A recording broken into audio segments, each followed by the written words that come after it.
The reader is confused as an announcement declares the story is ending. The news says the story is ending. He reads the last line with shock and questions the ending. The title card appears, Reader's Viewpoint, marking the start of the prologue. The reader is on a train. Suddenly the prologue begins, titled Reader's Viewpoint. The man introduces himself as Kim Daksha, a lonely, unmarried employee. He is Kim Daksha, a 28-year-old graduate from a rural university. Kim Daksha usually reads web novels on the train on his way home from work. However, today was different. A woman berates Kim Daksha, saying he will get sucked into his phone. Daksha avoids eye contact. Kim Daksha is greeted by Yu Sangha from HR on the train home. Kim Daksha is surprised as Yu Sangha from HR greets him. She asks him if he is going home. Daksha is shocked that he met Yu Sangha in the subway. She asks him if he always takes the subway. Daksha sighs as he mentions that someone stole his bicycle. Yu Sangha seemed shocked. Daksha then hears a voice speaking in Spanish, asking for money. Yu Sangha compliments Kim Daksha and asks what he is reading so intently on his phone. Daksha is caught off guard. Yu Sangha then asks Daksha who his favorite author is. Daksha thinks it's embarrassing to tell others he reads web novels, especially on the subway. He opens his preferred novel app. Daksha thinks back to reading the novel even when bullied in school. Kim Daksha, upset, says forget this talk, he doesn't have good memories. Kim realizes that the 3149-chapter novel had barely any views. Daksha is distraught by the low views on later chapters of the novel. Daksha remembers writing a comment to the author with all his heart. Someone then calls out to him. The two employees reminisce about joining the company a year ago. Time has flown by. Kim Daksha suddenly remembers that Yu Sangha was promoted to a full-time employee. Kim Daksha admits Yu Sangha is incredible. If it was a novel, she'd be the protagonist. Daksha thinks Yu Sangha is incredible, and if in a novel, she'd be the protagonist. Daksha wonders if his life was fantasy instead of realism, what he could have become. Daksha wonders if life wasn't realistic, but fantasy, what he could have become. A title card appears, the protagonist, Daksha Sangha, calls out to Daksha. Daksha refuses, showing him the app won't change anything. The scene shifts to a focus on Yu Sangha's face. The text then reads, The Life of a Reader. Sangha then responds, saying Daksha says interesting things. She replies with a yes to Daksha, who is confused. Sangha claims she is living an ivory life. He promises to devote himself to his life like the protagonist. He then receives a message. Daksha sees a message thanking him for reading the last chapter. He wonders if it's the author of the novel. The message says thank you. Daksha wonders if the author of the novel contacted him. Daksha looks at his phone with shocked eyes. Ways of Survival won a competition. The author of Ways of Survival asks Daksha for his email address for a gift. He receives another message. It thanks him for helping to shape the world. Daksha wonders if he'll get a gift card, thinking 50,000 won would be nice. Daksha plans to reread his favorite novel, but it's gone. The novel doesn't exist. Daksha plans to go to his favorites in the app, confused at its disappearance. An announcement rings through the subway as Daksha looks around, confused by his app. The subway car violently rocks as a terrified scream erupts. Wah, what the? The world shifts to a terrible scene as a voice calls out a terrorist attack. Passengers scream in terror. The subway crumbles. Daksha asks Yu Sangha if she is all right. Sangha looks pale, also asking what happened. The time changes to 7 p.m. as a voice announces to all passengers. It was the moment of monetization. People scream to run away. Yu Sangha questions Daksha, asking what is happening. The subway breaks apart around them in flashes of red, blue, and white light. A screen reads that the free service has ended. The main scenario starts. The screen goes black as the text states, the instant the genre of my life had changed. Yu Sangha looks up, confused, and asks, what's? Explosions rock the subway car. Passengers scream in terror as the subway is violently shaking. The subway car is destroyed as a voice questions, a terrorist attack. Dokcha asks Yu Sanga if she's alright as the subway car crumbles around them. The clock strikes 7 p.m. and a voice announces an update to all passengers. The voice shouts for people to run away. Sanga asks what is happening. Electrical arcs fly through the subway. Dokcha looks at the chaos in disbelief. Passengers are terrified as a message states the free service is over. The zombie lunges, shouting "JSSI." A suited man desperately tries to block it, then close up, his eyes widen. Now above, the broken bridge to Aksu Station looms ahead in a ruined Seoul. The path is riddled with bodies. Chapter 10, Episode 2, Part 4. Protagonist. The story continues onward. The sea serpent crashes down as a woman cries out "JSSI." The bridge is broken, hindering their escape.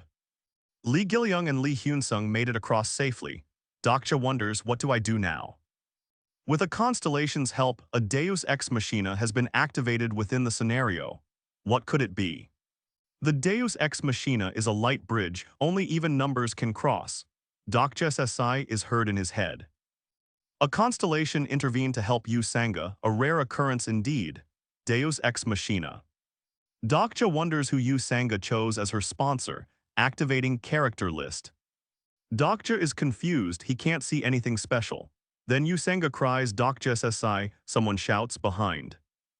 The zombie slams into the suited man, sending him flying back. He crashes into the ground with a loud thud. The situation is becoming increasingly desperate. Dokcha clenches his fist, realizing the zombies are 9th-grade human-type demonic people. The narration reveals that if the host is strong, the demonic people are dangerous. Why did it have to be Kim Nam-woon? Dokcha activates Omniscient Reader's Viewpoint to understand the demonic people, but the skill fails as they have no consciousness. Dokcha realizes there's a problem. Only an even number can cross the bridge, leaving 3. Yu Sanga SSI, we need to, Dokcha shouts, seeing Deputy Manager Han carry her. Desperate Deputy Manager Han yells for Dokcha SSI as he is kicked through the air. Han's sacrifice leaves Dokcha frustrated. Did you seriously leave me behind? The character list fails to read Deputy Manager Han's information. Dokcha thinks it's one-legged swift horse stigma from Constellation, lame trickster. He realizes it was foolish to use character list. A stigma is from sponsors, not ordinary skill. The list can't read him. Dokcha suddenly realizes, that was so obvious, I should have realized it sooner. The demonic people are closing in fast. Dokcha curses as the demonic people close in. He thinks furiously, I can't cross the bridge on my own. An idea forms, what if I grab one? The Dokibai comments on Dokcha's predicament. He sighs, asking if any constellation will help him. Then he says, oh my, is nobody interested, how sad. Dokcha struggles against the demonic people, his body reaching its limit. Dokcha sees the horde of demonic people closing in now. He thinks, I may actually die this time around. Dokcha thinks I wouldn't be having such a hard time. Suddenly, Bookmark activates. Dokcha is confused as Bookmark is suddenly activated. He wonders why now. A system message appears. Character Bookmark has been activated, slots are available. Despite reading Ways of Survival, Dokcha's never seen character Bookmark used like this before.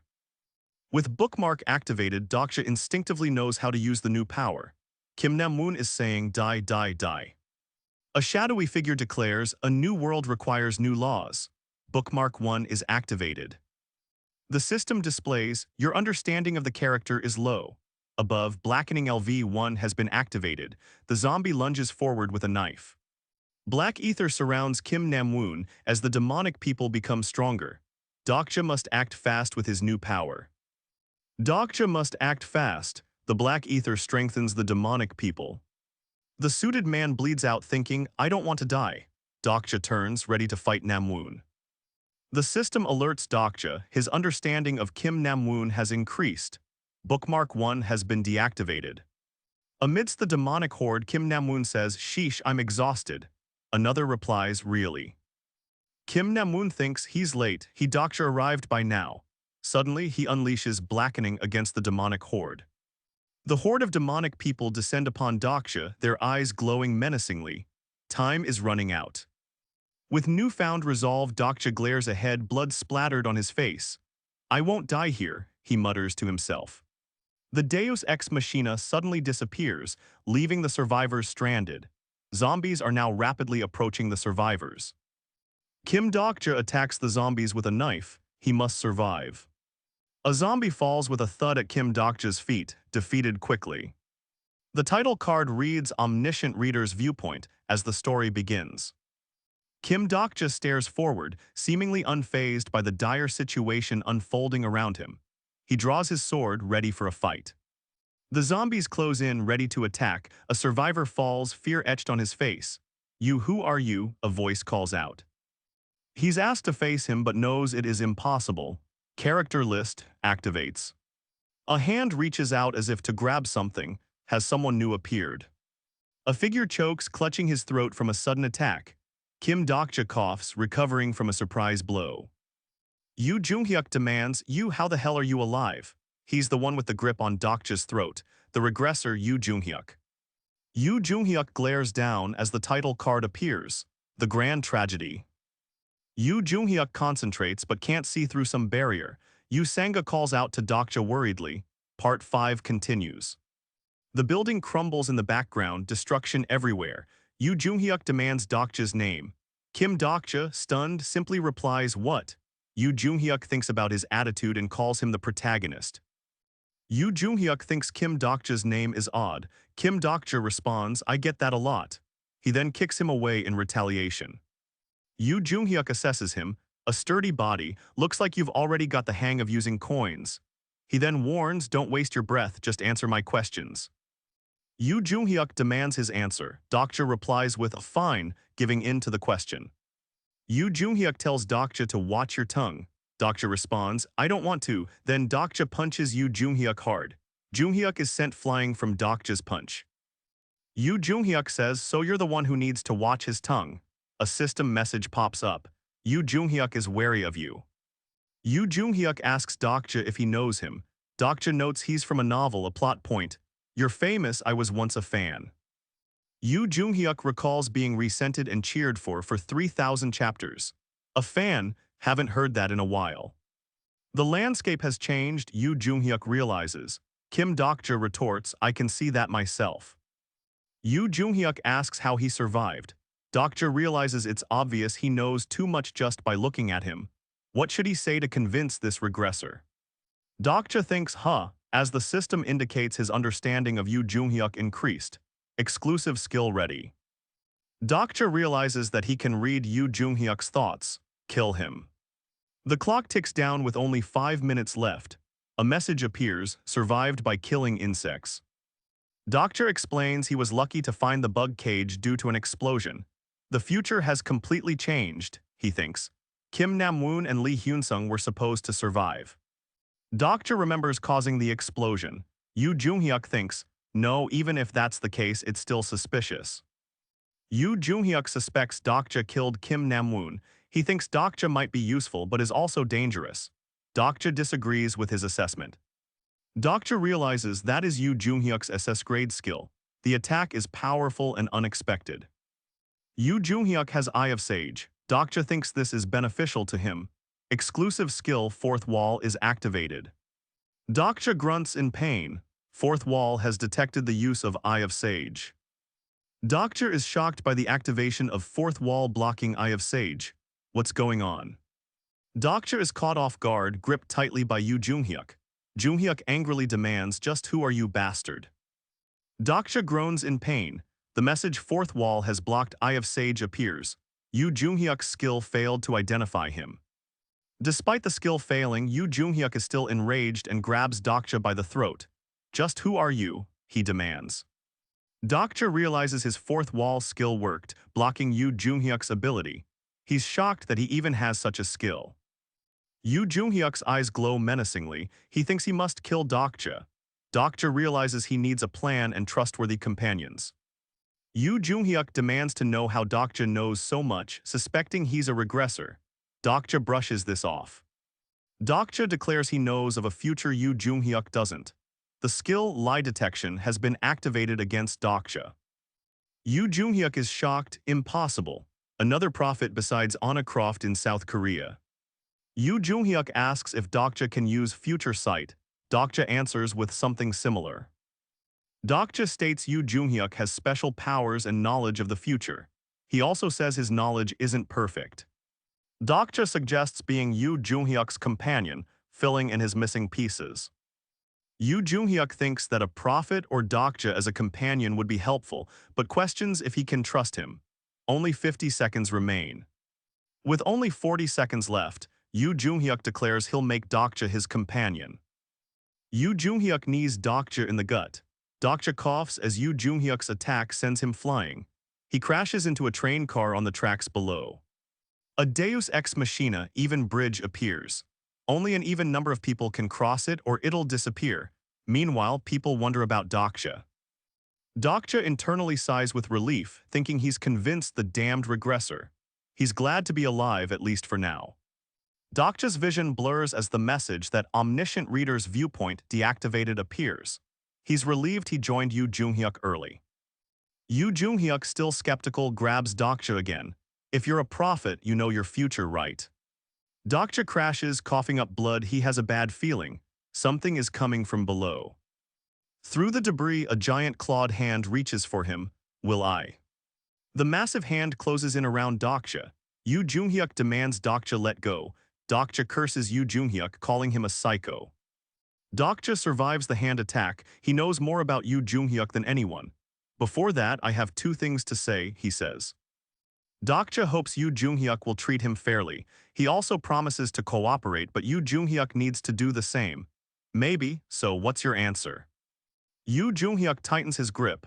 Release your hand and get lost, you damn son of a bitch.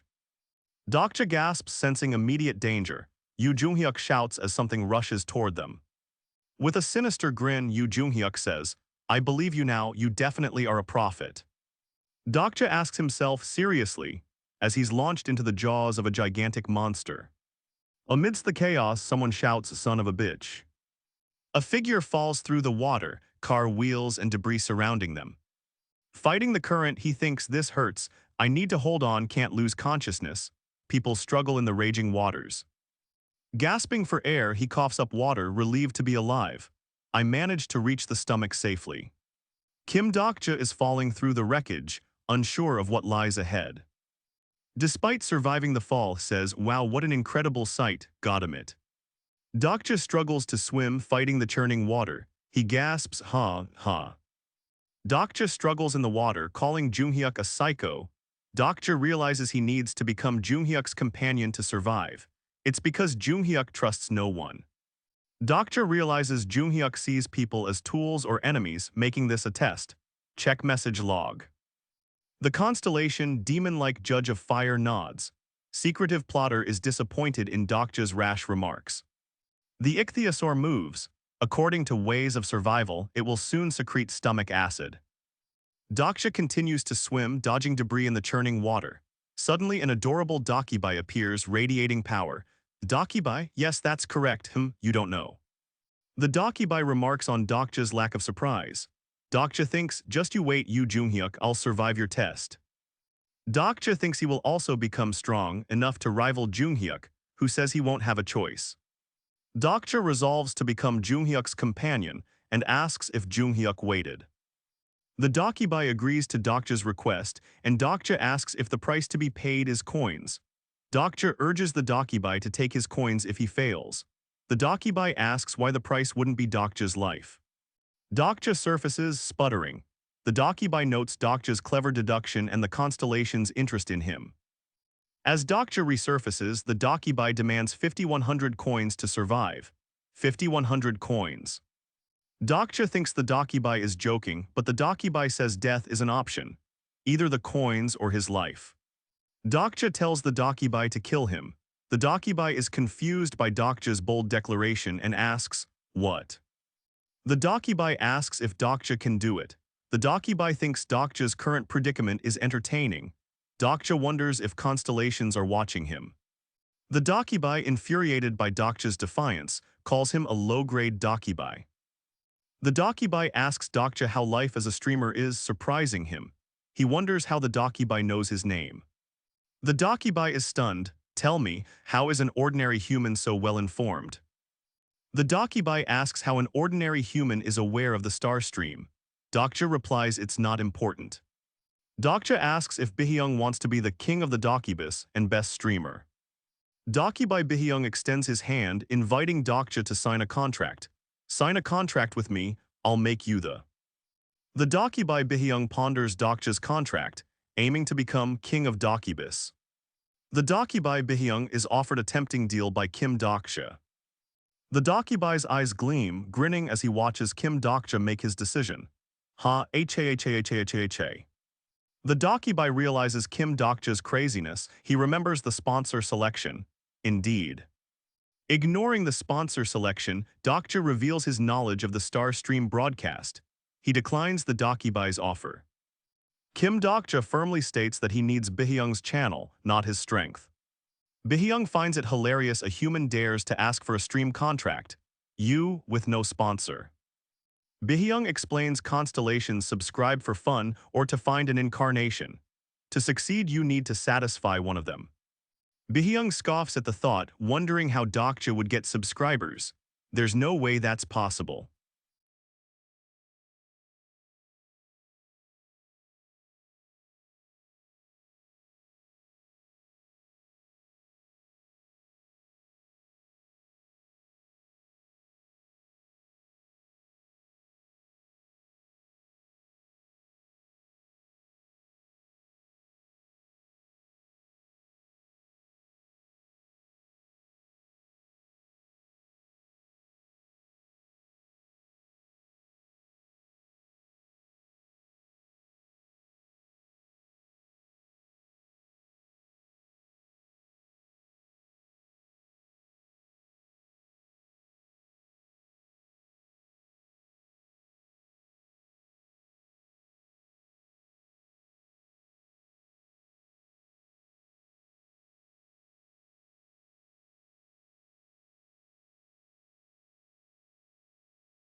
Bihyung wonders what happens if an incarnation doesn't choose a sponsor. What if they are stronger? Bihyung realizes this is why Dokja refused a sponsor. Dokja says it's correct. The constellations are very curious about Dokja and the regressor. Bihyung stutters, saying it's impossible, but Dokja tells him to do as he says. Bihyung's expression turns serious, his red eyes glowering. Kim Dokja calmly says they should settle the scenario first. Bihyung demands 5,100 coins to fulfill their agreement, but Dokja confidently says he fulfilled the conditions. A wrecked cityscape with bodies washes around Dokja. Bihyung is told to open the channel while Dokja says it's about to begin. Ring Bihyung's channel opens, ready to broadcast the start of the scenario. Suddenly, a hidden scenario appears on the Dakibai's screen. Commander Slayer Dokja has something to deal with before the stream starts. Bihyung is in a panic because the channel shut down. He denies doing it on purpose. Bihyung complains about only having access to the bag, while Dokja asks for help. He tells Bihyung where to find the search button. Suddenly, Bihyung is confused. Dokja knows exactly what to search for in the shop. Great Demon's Eyeball and Purest Sword Force. Inside the ichthyosaur, Bihyung questions Dokja's purchases, 4 mucus packs and 4 thorns. A system message states 800 coins have been used. You won't get a refund, Bihyung says. All right, Dokja replies, I know. Bihyung's channel suddenly closes, while Abyssal Black Flame Dragon is angry at Dokja's actions. Dokja remembers they agreed to negotiate the terms of the contract after the scenario. Channel by 7623 has been opened. The constellations watch with bated breath and say, hang in there. Inside the ichthyosaur, Dokja knows that the stomach acid will start to secrete soon. Dokja struggles against the current inside the ichthyosaur's stomach as he pulls out a pouch and sharpens his blade. Dokja stands firmly on debris as the stomach acid begins to secrete. He knows the clock is ticking as the hidden scenario is beginning. Inside the ichthyosaur's stomach, bubbles rise as the corrosive acid begins to secrete. It's starting. With a determined grin, Kim Dokja cries out, I'll definitely leave this. The night sky is filled with shooting stars, while below jets fly over a burning city invaded by sea serpent monsters. The ichthyosaur roars, its massive jaws snapping shut, ready to swallow everything.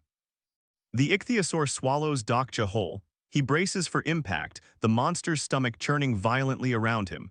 Dokja is determined to complete the hidden scenario. Dokja is determined, a message flashes, "You are really awesome." He is inside the belly of the beast. The constellations are impressed with Dokja's survival, giving him a 100 coin boost. 4 days pass. The ichthyosaur's stomach churns again, causing Dokja to cry out in pain. The stomach acid burns him, and he struggles to keep his footing amidst the violent spasms. Dokja succeeds, a message appears, the hidden scenario has ended. He has earned 9,000 coins.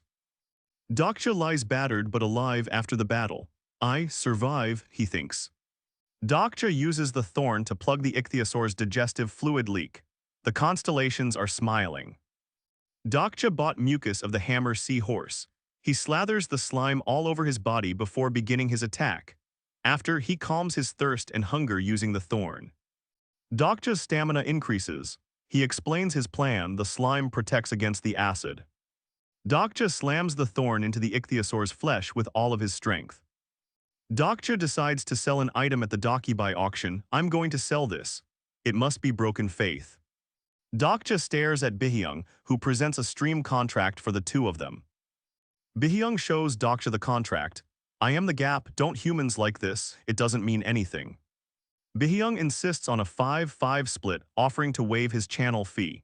He promises fair division, but Dokja thinks he's joking. Bihyung explains the basics. Constellations get incarnations through Dokibai channels, earning contributions. Dokja realizes he has no sponsor. Bihyung retorts, asking if Dokja hasn't already benefited from him. He displays the contract, with the split now at 10-0. Bihyung's face turns demonic. "You only get the commission." Dokja retorts, "That's ridiculous."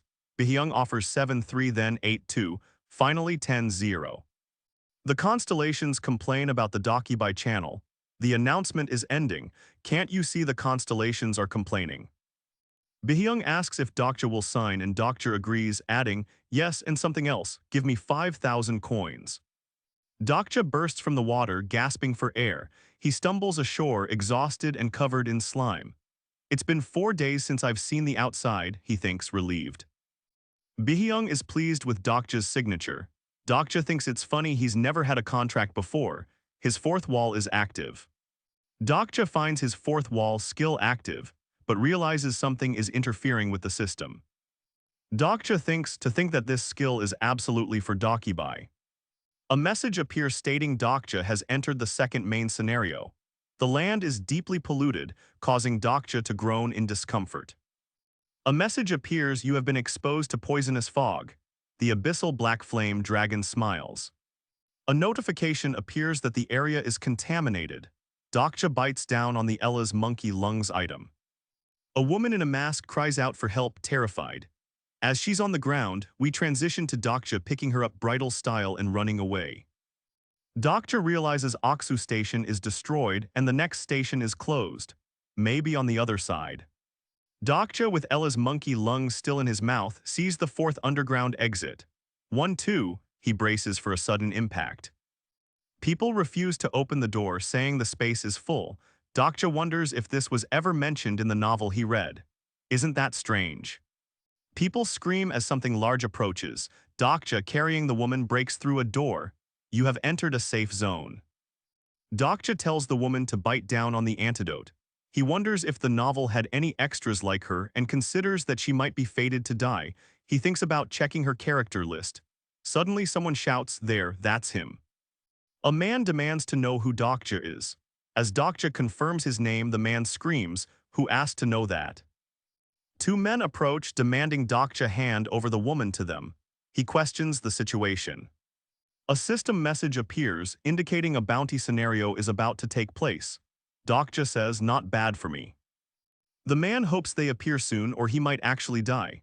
Down the hall, Dokja prepares to fight. Someone cries out Chialsu's name, as others wonder how Dokja is still standing. The man, identified as part of the Chioldu group, asks if Dokja knows him. Someone wonders if he's supposed to be dead. Flashing images show Dokja's perspective as he's surrounded. Perhaps, I could have saved those people, be honest, you wanted to see this. Dokja's fourth wall blocks Chialsu's bluff. Chialsu screams as Dokja stabs him. With 2 minutes left, someone yells for Dokja to stop hurting them. As men lay dying, the others look on with fear. Dokja thinks saying the world has perished is just one excuse. Men lay defeated. Dokja thinks maybe the world is dog-eat-dog, just like him, with 10 seconds remaining in the scenario. Dokja receives a notification that the sub-scenario is cleared and 400 coins were earned. He has to live a new life. Take me to your Jumho group. Someone wonders aloud if that is Dokja in the crowd. People are injured. Someone shouts that they are from the Cheol. In the crowd, someone recognizes Dokja. Her voice is filled with shock and surprise, drawing attention to him. A woman expresses relief at seeing Dokja, exclaiming he's safe. Someone asks where he's been. They lament leaving Dokja behind. Someone is thankful that Yoo Junghyuk was right about Dokja's survival. But where is Yoo Junghyuk? Someone realizes why the Cheoldu group members are still alive. It's because Junghyuk left Jumho Station in a hurry yesterday. Dokja notes Junghyuk's change after his third regression, missing even his old courtesy. Secretive plotter finds his self-talk amusing. Someone shouts for everyone to move aside, identifying someone as the manager, as the Cheoldu group advances. The manager points aggressively, disbelief and anger twisting his face as he yells, "You." A flashback shows someone demanding Han Hyung get taken care of. A man laments his attitude when everyone should get along. The manager of the Cheoldu group greets Dokja and asks his name. Dokja replies, Chin In Ho. Someone recognizes the name. Despite using the name Chin In Ho, Dokja reveals his true identity, Kim Dokja. The manager confidently states he's heard of him, praising Dokja for saving people. The Cheoldu group welcomes Kim Dokja to Jumho Station, but it's a menacing greeting. Secretive plotter finds the situation exciting. Someone points out there are 86 people at Jumho Station, 87 including Dokja. Dokja realizes everyone present survived the first scenario, at others' expense. An ominous declaration, every human present is a murderer. Jumho Station is now segregated. In the mainstream group, someone confidently assures everyone they'll be rescued soon.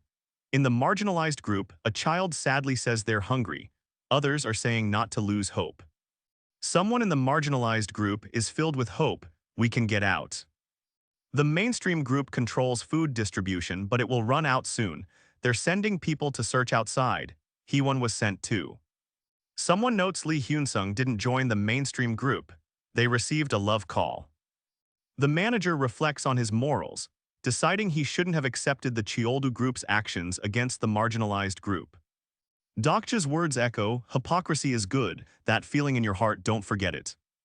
The manager states that just because their actions were unavoidable doesn't mean they're justified. He asks to talk to Dokja. Someone demands they get to the point. Another voice urges others to join them. Dokja anticipated this offer. The manager proposes leading the group together, offering Dokja a high position. Someone counters with, and if I refuse. The manager continues his plea, arguing that Dokja's power necessitates leadership to save those in the marginalized group. Dokja thinks aloud, it's an interesting idea, but someone wonders if Dokja was right to refuse. Another person says to come back if he changes his mind. Dokja thinks that remains to be seen. Someone suggests taking the supplies one by one. A surprised voice asks if they can actually do that. Suddenly someone shouts, hey. Accusations fly as people question the mainstream group's food hoarding. They demand food be given to In Ho SSI, hoping he'll distribute it fairly. An ominous eye watches them all as someone narrates that the truly dangerous people are among them. Someone recognizes the name Chin In Ho. Another reflects on how those who use others' despair for power are the truly dangerous ones. A sinister voice says, please choose.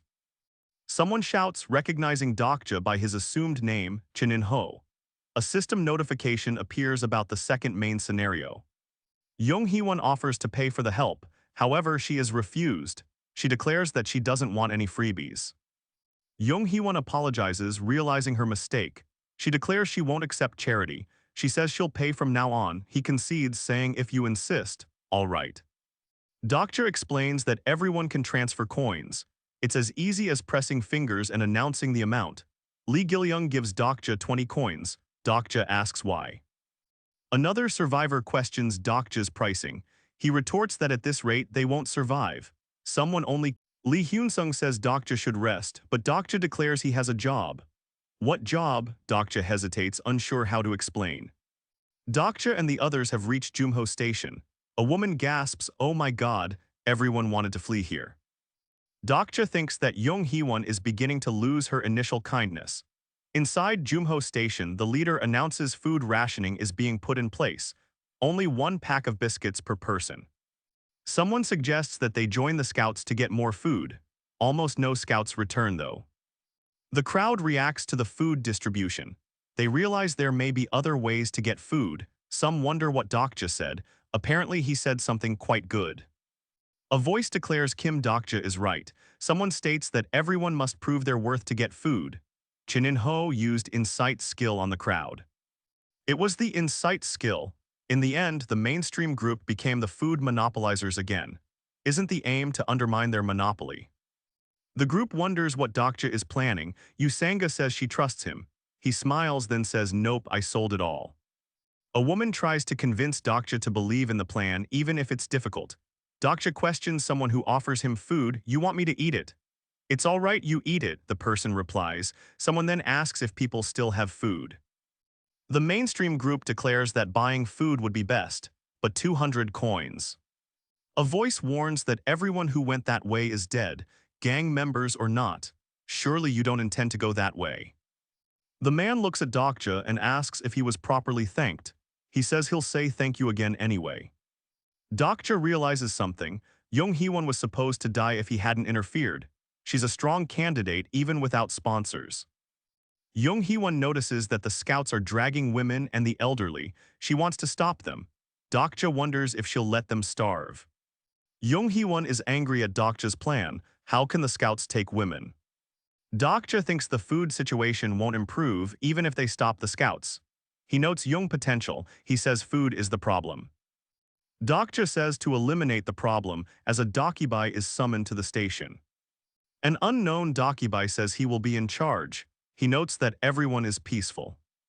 The Dokibai has enacted a penalty. Food reserves are restricted. Then the existing food supplies vanish. The Dokibai declares that humans think only of eating. He says Earth is full of trash as the penalty takes effect. The Dokibai announces they'll have fun from now on. The survivors are shocked. Chapter 18 begins with an intense splash page featuring Dokja's determined face. The survivors gather at the announcement. The leaders want everyone's attention, hoping to establish some form of order. The leaders demand more scouts from the marginalized group or no food for them. An extra food penalty suddenly appears. The survivors are upset about the food penalty. Dokja knew this would happen though. Chin In-ho is probably thinking the same thing. Usanga is shocked by the new penalty. She didn't foresee this event. Dokja calmly replies he expected this. Dokja realizes this new penalty was not in the original story. Did my contract with Bihyung affect its development? Someone calls for him. A survivor asks what they should do now. Another suggests joining the reconnaissance team. Dokja refuses, saying they'll die. The leader declares they need to go above ground for food. The world changed, so they must change what they eat. Someone stops Dokja, not wanting him to reveal his plans. Dokja replies, "Yes, I am." A dark figure announces a plan. "We will hunt monsters. Can it work?" The dark figure proposes hunting monsters near the railroad tracks for food. The dark figure believes a dedicated team is key. Come back safely. Dokja thinks Chin In-ho is relieved he's leaving. What kind of boss is he? Dokja explains that understanding arises when he earns trust or accurately guesses a character's thoughts. He smirks, realizing his understanding of the leader is growing. The system says Chin In-ho suspects Dokja's intentions. Can one of my members join you? Dokja thinks indeed Chin In-ho wouldn't let us go easily. Someone wants to know Dokja's plan. The monster hunters find a gruesome scene. Eek, one whispers, "A corpse." Another, more terrified, cries out for Usanga. A woman's voice offers, "Hold my hand, you must be scared." Another voice retorts, I think you're more afraid. Someone asks if Jung Hee-won is well enough to come, while others discuss leaving a man behind. I'm more worried. One survivor worries about Hee-won protecting others. Hee-won can fight though. I even took some kendo lessons but... The leader says, I think both of you have forgotten. A few days ago, the world changed completely. Dokja tells Gil-young to show everyone. Gil-young kneels and a faint, unearthly glow emanates from his hands. The group shivers, a survivor exclaims, oh my god, what is that? Another yells, it's a cockroach, isn't it? Gil-young explains he can converse with insects, and the next 100 steps are safe. Dokja's group enters the darkness and he says, ah right. The flashlight illuminates several bodies. Suddenly a hand reaches out, touching a metallic surface. Is it a trap? What's going on? A new scenario appears, second scenario, food acquisition. It's a monster. The survivors encounter a grade 9 underground species, the ground rat. How did this happen? Dokja thinks only Yoo Jung-hyuk could have killed so many of them. Can they eat these monsters? It's messy. Hee-won is good at kendo. Dokja remarks that calling himself good at this is a bit of a stretch. Is he having doubts about the plan? The survivors obtain crude weapons. One says, I feel like we're back in the Stone Age. The leader asks if everyone has coins, suggesting investing them wisely. He doesn't expect everyone to survive even so. A desperate plea echoes, you all must survive, please. The ground rats scurry closer. Ground rats stare from the production line. The food acquisition scenario has begun. Dokja's grip tightens on his weapon. It's time. Dokja is attacked, crying out in pain. Oog! The ground rat lunges at a survivor with its giant maw, roar. Hee-won swiftly and skillfully slays multiple ground rats in a blur of motion. Slash. Jung Hee-won regrets letting a ground rat slip past. Another survivor grips his crude weapon tightly, ready to fight. Jung Hee-won unleashes a flurry of strikes, decimating the ground rat. SMASH. Jung Hee-won strikes with deadly accuracy. The force behind her swing is immense. They will be safe. Dokja arrives at the location. He observes the ground rats' bodies, noting, it looks like they all fought. Hee-won asks if everyone is okay, thinking, better than I expected. The survivors are surprised by Dokja's success in hunting the ground rats. I killed 4, he says matter-of-factly. I only got 2. Lee Hyun-sung's stats are shown, starter pack is active. Dokja is surprised and confused. The system describes Lee Hyun-sung's starter pack. Others admire his rapid strength, but how will they cook the rats? Dokja thinks they can't eat the ground rats like this. There's a way later. Dokja realizes he may have been too calm. Someone wonders if Dokja knows more. Dokja wonders if the regressor felt this way when confronted with such a situation. Dokja realizes Yoo Jung-hyuk lied to them often. The constellations await his decision. Someone screams for help as they're dragged away by an unseen force. The secretive plotter nods, observing Dokja's decisions. It looks like Manager Han was right. Someone is being pulled away. A woman yells, hold on to this. Can she save them? Someone screams Yu Sanga's name as they're dragged away. Meanwhile, prisoner of the golden headband is angry at Dokja. Swoosh. As the ground shakes, someone is being pulled away, making a desperate grab. In a crowded subway car, someone screams, it's a Dokibai. Kim Dokja tries to rationalize it. Subways stop often, it's not surprising. But the scene from the novel is repeating in his head. Everyone on the subway is confused and scared, saying what? Logically, it's impossible, but Kim Dokja is worried. Someone yells, look at that. A strange being with horns is floating in the air. Others call it an angel, but the word evil floats near the Dokibai. Kim Dokja is shocked. The words, thus it was called a Dokibai, appear, confirming everyone's fears. Kim Dokja's eyes widen as he stares into the chaos around him. Above them, text declares fiction and reality are overlapping. People react in fear and confusion. A woman suggests talking to the Dokibai, while someone mocks asking for money. The Dokibai asks if everyone can hear him clearly. A man wonders if it's a movie shoot. The Dokibai tells everyone to calm down as he has important information, but another just wants the train to move. Dokibai, panicked, thinks I need to stop them, but wonders but how. Someone shouts that everyone is too noisy. The Dakibai appears looming as it tells everyone to be quiet. The Dakibai's words silence the crowd as they look up confused. Huh? A man questions, startled by the silence. Suddenly blood splatters across the subway car as the people fall. They scream. Above the carnage, a text bubble insists, this is not a movie shoot. The Dakibai's voice booms, echoing and not the reality you've been living in. Dokja is horrified, realizing this is really happening. The subway is silent after turning into a scene of bloodshed. The Dakibai mocks the passengers. Haven't your lives been nice and peaceful? The Dakibai's maniacal face appears, declaring that the old days are gone. Nothing is eternally free, it exclaims.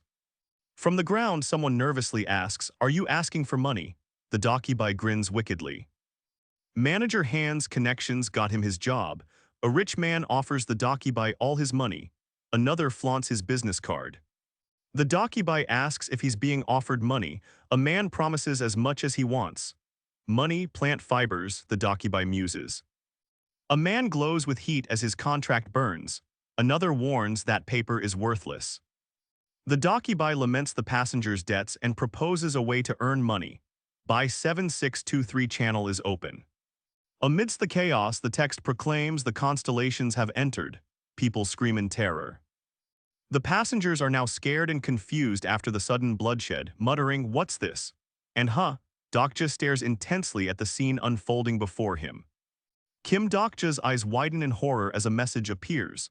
The main scenario has arrived. Reality shifts.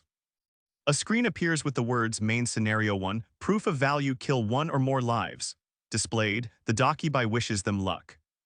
The screen shows the challenge, kill 1 or more lives. Well then, good luck everyone, the Dakibai says. Someone wonders if it was a good idea to let Dokja and Gilyoung go alone. Heewon is going alone with Gilyoung. Someone says Heewon's condition isn't good. They agreed to wait for Dokja's signal. Chapter 20 begins, titled Dark Sentinel, and someone is heading into the darkness. Someone leads the way, mentioning they'd have to spend coins if not for Gilyoung's ability. The younger boy, following close behind, asks if he did something on purpose. Gilyoung recalls the monster grabbing Heewon and another person, accusing the other of allowing it. He reveals he was watching someone's face. A constellation frowns upon the cruelty. Gilyoung continues, asserting that Kim Dokja wouldn't have saved him in the subway if he were truly such a callous person. Heewon listens intently to their exchange. Someone calls out to Dokja. He wonders if Gilyoung is more perceptive than initially thought. He admits he's always envied the main character. Someone mentions a reward is usually at the end of a story. Isn't that right? He asks. Adapting causes suffering, some go mad. Despite their hope, Dokja is grateful for the darkness. It hides the cruel expression on his face as he takes a step. A system message appears that the sub-scenario has been updated. They've entered the ground rat's treasure trove. Gilyoung calls out, Hyung this. Dokja stops Gilyoung, saying this treasure trove might be more than just simple treasure. Giant rats crawl nearby. A man shouts that it is Yu Sanga's fault. Another says if she didn't take the subway, they wouldn't be here. Someone yells they have no choice. Then someone calls out to Yu Sanga SSI, the most popular woman at the company. Someone is shouting that they only wanted to take them home in a friendly way, but they kept refusing. A powerful strike follows. A rat attacks, Uerok, someone cries out. A constellation is pleased and sponsors 100 coins. Dokja and Gilyoung are walking in front. When Gilyoung shouts Dokja SSI, someone mutters, here it comes. Suddenly, the ground collapses beneath them with a resounding crack. Dokja's eyes widen in alarm as he registers the danger. An insect explodes nearby. The ground gives way. Even in the deepest darkness, a creature lurks where dark ether and the dark root intertwine. A system message appears. The sub-scenario Kill the Sentinel has begun. Gilyoung struggles. Hyung. Dokja responds, I'll be fine. Dokja says they should rest for a moment. Someone screams for Dokja to help. A sharp crack echoes as something breaks. A voice explains that the dark root dissolves the blade. Indeed, it says this is the power of a demonic species. Dokja orders them to stay back. Dokja realizes this isn't good and wishes he could avoid fighting. This sentinel is powerful. The Dark Sentinel speaks in an unknown language. Dokja is overwhelmed with fear as the system relays the message. The system indicates Dokja's fourth wall has blocked the fear skill's effect. Amidst the inky shadows and swirling ether, Dokja stands ready, his sword held firm. The Dark Sentinel speaks an incantation, announcing that he has received the favor. He grips his sword tightly, preparing for whatever just happened. The air crackles with dark energy. Suddenly, intense blue flames erupt around the area. Gilyoung pants, realizing that things have taken a bad turn. The Dark Sentinel says, "I didn't want to fight if possible." His eyes dart to Young Hee-won. The Dark Sentinel raises his sword, its energy crackling. The Dark Sentinel says, "You Sanga, I told you to stay back, why are you still here?" The Dark Sentinel speaks in a foreign tongue, Kalatu. Everyone is shocked. Yusanga activates Interpreter LV-3. She heard the Sentinel say, "Become the mother." The man in the suit shouts, saying he isn't even married yet. Another says, "Why am I being called mother?" The Dark Sentinel's tentacles slither, crackling with immense power as he prepares to strike. He moves with terrifying speed. A tentacle thrusts forward, impaling the Dark Sentinel through the chest. Kim Dokja and Yu Sanga are shocked by the tentacle impaling the Dark Sentinel. He coughs up blood, defeated. Dokja realizes what the Sentinel meant by "become the mother." Yu Sanga denies having plans for children. A chilling narration reveals that demonic species birth their offspring through the bodies of other species. The tentacles whip wildly, slamming against the cavern floor with a thud. The Dark Sentinel grunts, realizing something is terribly wrong. Yu Sanga cowers. Dokja's eyes widen as he yells, "Dokja Sasai." A massive force of purple energy is tearing through the cavern. The cave shakes violently as the purple energy rips through everything. Cracks appear. Purple energy explodes outwards as Dokja braces himself against the shockwave. Dokja barely dodges. The text states this monster can't be hunted. The Dark Sentinel thinks, realizing this is a losing battle. Han Myungo stole the treasure. A narration says, "But as always, plans exist just to go wrong." Dokja sprints. The little monster exclaims that Dokja knew something. The massive monster says it isn't his problem, it's Bihyung's job. The monster yells at Bihyung for not streaming, as constellations complain loudly.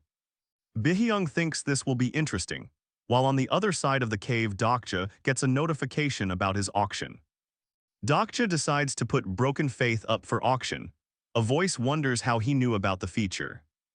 A notification appears, the item Broken Faith has been acquired. The system notification reads, "The brokerage fee has been excluded due to the contract's effect." Dokja feels the power surge. The Dark Sentinel manages to destroy the tentacle, creating an explosion and sending debris everywhere. The massive monster laughs menacingly. Dokja readies his sword, panting as he wonders how to fight it. The narrator states that Broken Faith is broken and requires a special skill. Dokja states that he knew it wasn't going to work. A system message appears confirming his suspicions. He is disappointed. The teddy bear monster looks shocked and says, "Huh." Energy explodes from an unknown source. The Dark Sentinel struggles, emitting a powerful burst of energy around himself. The Dark Sentinel is shocked, wondering how this is happening. Dokja says that he bought this skill from Bihyung after killing the ichthyosaur. The skill is purest star energy. The system announces star energy is activated. Broken Faith responds to Dokja's power. The Blade of Faith awakens. The Blade of Faith glows with pure light as the Dark Sentinel cries out in agony.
Dokja channels star energy into broken faith. He is desperate to survive the approaching monster. The Dark Sentinel screams in pain as he is overcome by the Blade of Faith. Dokja thinks he has a chance. The text mentions the sword is a good weapon for demonic species. Dokja realizes he lacks necessary sword skills. A notification says Dokja's exclusive attribute improves his memory of pages read. Bookmark is activated. A blinding light erupts as Dokja, bathed in blue energy, prepares to strike with the awakened Blade of Faith. Dokja's bookmark skill is activated, though its low level shortens its activation time to 1 minute. It all comes down to this. A system notification says Weapons Training LV-1 has been activated. Dokja is surrounded by green energy. The Blade of Faith clashes against the Dark Sentinel, creating a burst of intense light and energy. The Dark Sentinel screams in agony GWAH. Dokja is covered in green lightning, wielding the Blade of Faith. The sword glows. The narrator states that the tentacle on the upper right always strikes first. A voice shouts, "There's an opening." Dokja sees his chance and presses the attack, Blade of Faith glowing. The Dark Sentinel struggles to speak, uttering "K-Car, mean." The Blade of Faith has clearly done some serious damage. The Dark Sentinel wonders how Dokja knew all his attacks. Usanga repeats his words, thanks to her interpreter skill. The Dark Sentinel crumbles, light pouring out of him. Dokja, sweating, says, "I just happen to read books very often." Dokja grits his teeth, sweat rolling down his face as he prepares to fight. Horrified and in disbelief, the constellations are doubting what they've just witnessed. 500 coins are sponsored as an ether blade appears early on. Bookmark 2 is disabled, and Dokja understands Hyunsung more. Dokja feels bad that he must discard ether blade. Its broken faith reborn, it's now useless. The Dokibai demands compensation for completing the sub-scenario. Dokja receives a system message. The sub-scenario is complete, gaining 500 coins. The constellations admire Dokja's method of completing the scenario. Bihyung asks if he's not going to kill that guy. Dokja claims he has a non-killing ideology. Dokja thinks he isn't someone who kills easily, but that was a lie. 7,000 coins are offered for a demon. Dokja declares he won't kill it, while the secretive plotter smirks at him. Dokja stabs the demon with broken faith, the blade piercing its flesh. He has begun the process of killing it for coins. Kim Dokja receives a system message. The Dark Sentinel has been killed. Bang Chialsu becomes enraged and declares he can now get stronger. A grade 7 demon has been hunted for the first time ever, an impossible feat. 8,000 coins earned for Dokja and Han Mungo. Han Mungo yells that Dokja will never succeed. System messages appear. The system declares that Han Mungo landed the final blow. Dokja is shocked at this unbelievable outcome. Dokja worries about the curse as the secretive plotter admires his cunning. It recommends his scenario to the star stream. Dokja smirks, confident despite the curse. A treasure chest appears, promising rewards for their hard-fought battle. Episode 6, Hour of Judgment, Part 1 begins. Someone states confidently, "I got this and I have this." Dokja is disappointed. "It's worth less than I thought. The protagonist looted it already." Dokja reveals it's fine since the main item is still here. He opens the treasure chest. Inside the chest is a magic power stove for one-time use only. Someone asks what it is. A cooked ground rat's leg sits atop the magic power stove. "Wow, this smells good. Can we eat this?" Dokja declares he'll try the ground rat's leg first, tearing off a piece. Everyone begins to munch on the rat leg. Dokja presents the cooked ground rat's leg to the group, encouraging them to eat. You can eat. Some constellations are drooling over the ground rat, while others sponsor 100 coins. Mukbangs are popular amongst the constellations. Dokja tells them to eat without worry. Someone thanks him while Dokja smiles. "After all, you'll die sometime after this meal." Dokja sits on the ground while the group munches on the ground rat. Someone asks how Dokja knows so much about cooking monsters they've never seen before. She wonders if he reads fantasy novels. Usanga is praised for translating the demon's language.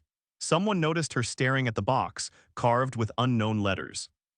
Dokja curses as he realizes this item was in the original novel. He thanks Usanga for translating the inscription. Dokja is encouraged to try it out and wonders if he really can. It's all his. Dokja plans to use the Dark Sentinel's nucleus with broken faith. Someone mentions getting a limited edition coin item this way. Dokja asks if they want to see if the treasure chest really works. It glows. The game announces a top-tier item. The constellations are shocked by this turn of events. The system states that the chest's contents are related to a constellation. Dokja hopes for an A-grade item. No more random item boxes are available. Should I open it? Dokja asks, despite it being a retracted item. The game setting makes the chest give high-grade items, threatening the balance. Whoa, someone exclaims, this is. Item information is displayed, Unbreakable Faith, a star relic item. Someone is surprised by this incredible item. Dokja is asked if he can really have it. He obtains the star relic while the owner is curious. They head back. Someone asks Hyung. Dokja questions him as another states there are no insects nearby. The area is completely void of life, everything crushed by the Dark Sentinel's power. Dokja thinks of a way to use this. Dokja's face grows stern, resolving himself. He prepares to face the unknown challenges ahead. Let's do this. Dokja wonders where Lee Gilyoung is as they stand in the decimated area. Someone shouts in a panic, Dokja SSI, Gilyoungji is acting strange. Dokja is distraught with tears flowing from his eyes, shouting Gilyoung ah. With Gilyoung missing, this episode concludes halfway through chapter 23. The ground is shaking.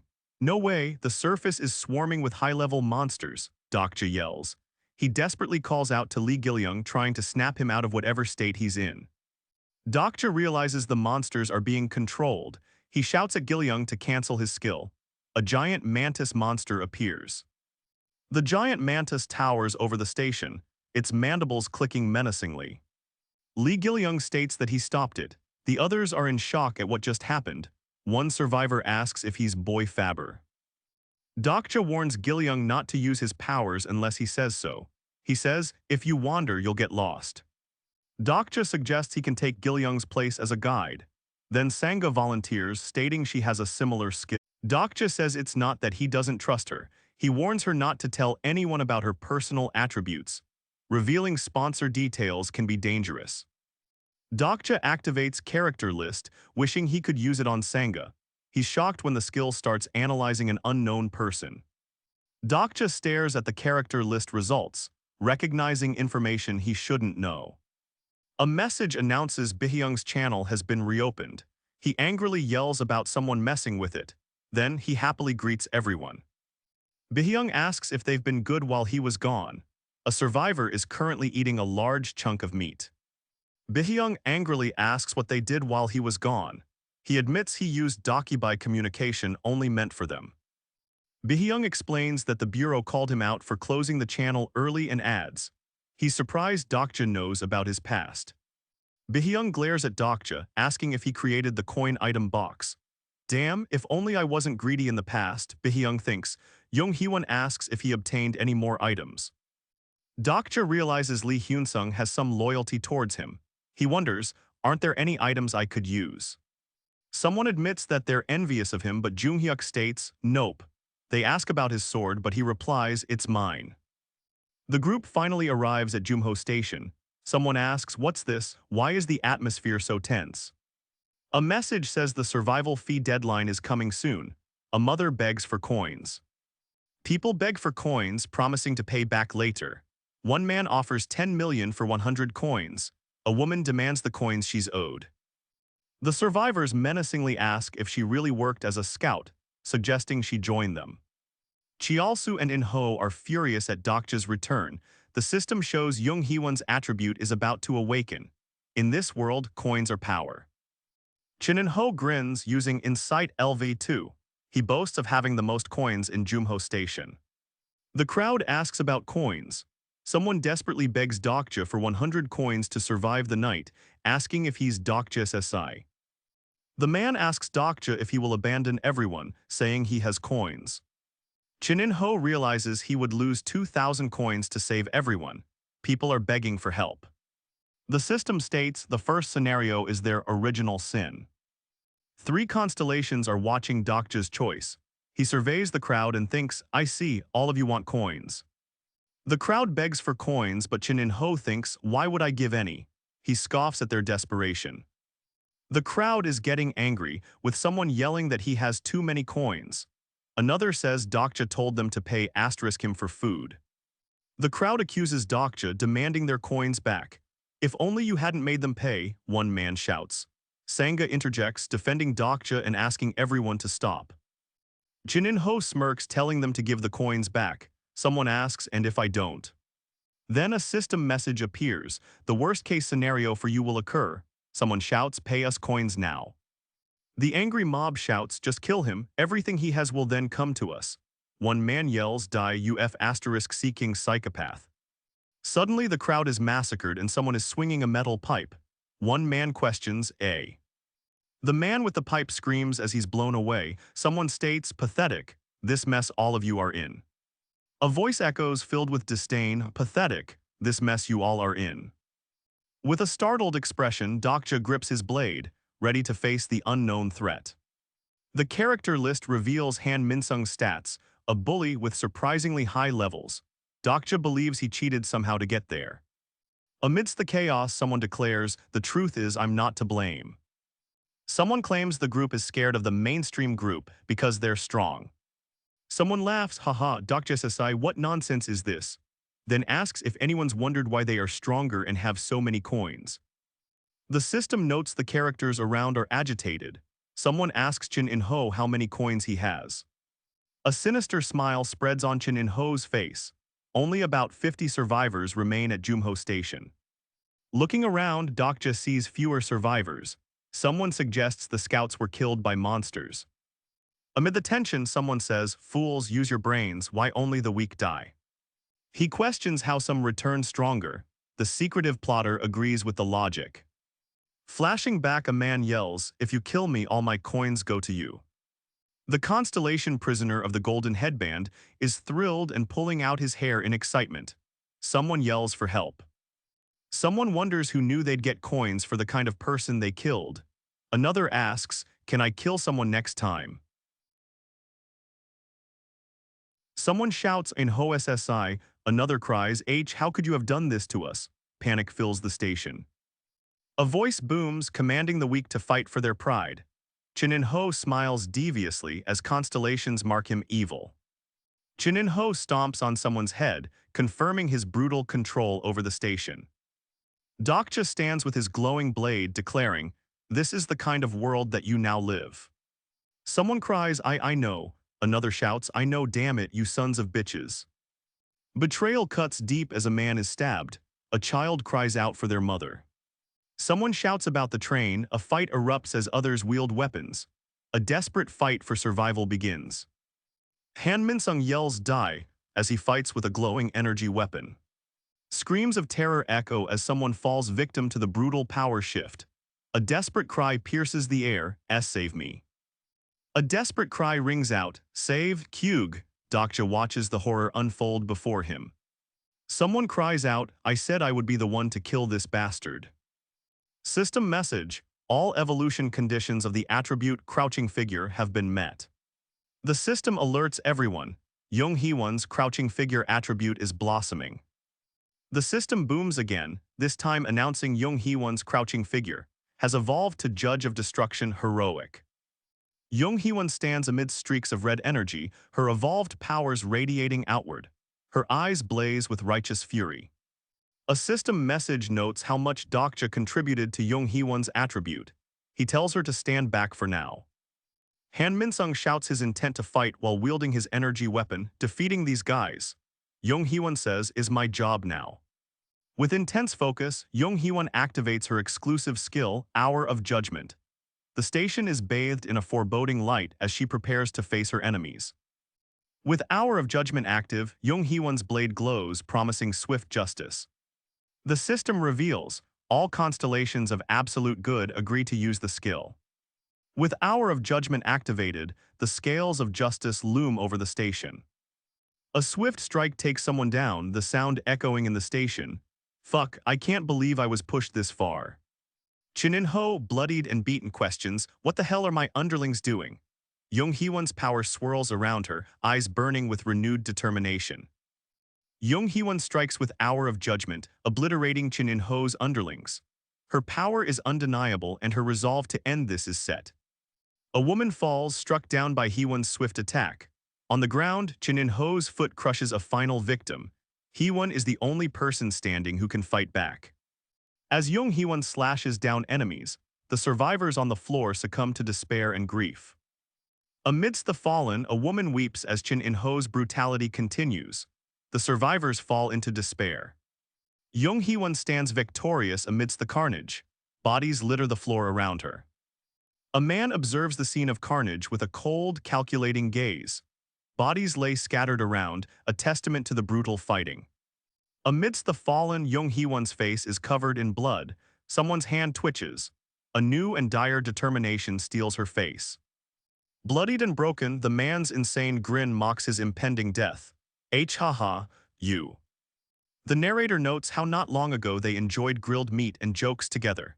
Now, Jung Hee-won stands over fallen bodies. The constellation's joy feels like a cruel joke. A system message announces the nightly survival fee.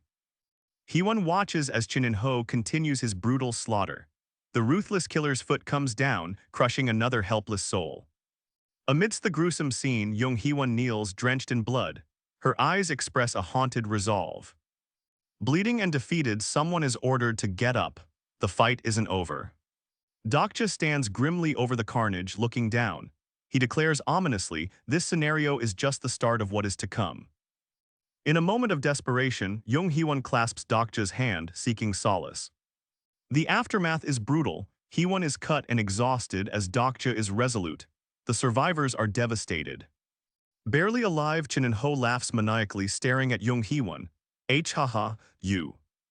The narrator reflects on how recently the group was together and enjoying life. Now all that's left is Jung Hee-won amidst carnage. Now that everything seems like a lie, a system message declares the survival fee. Amidst the chaos, another body falls. Jung Hee-won's battle rages on, a bloody massacre. Overcome by grief, Jung Hee-won kneels among the dead. Tears mix with blood on her face.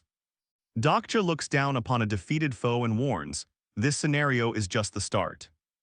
A tearful Jung Hee-won clutches Dokja's hand, her strength wavering amidst the unfolding despair. Another system message announces a nightly survival fee of 100 coins.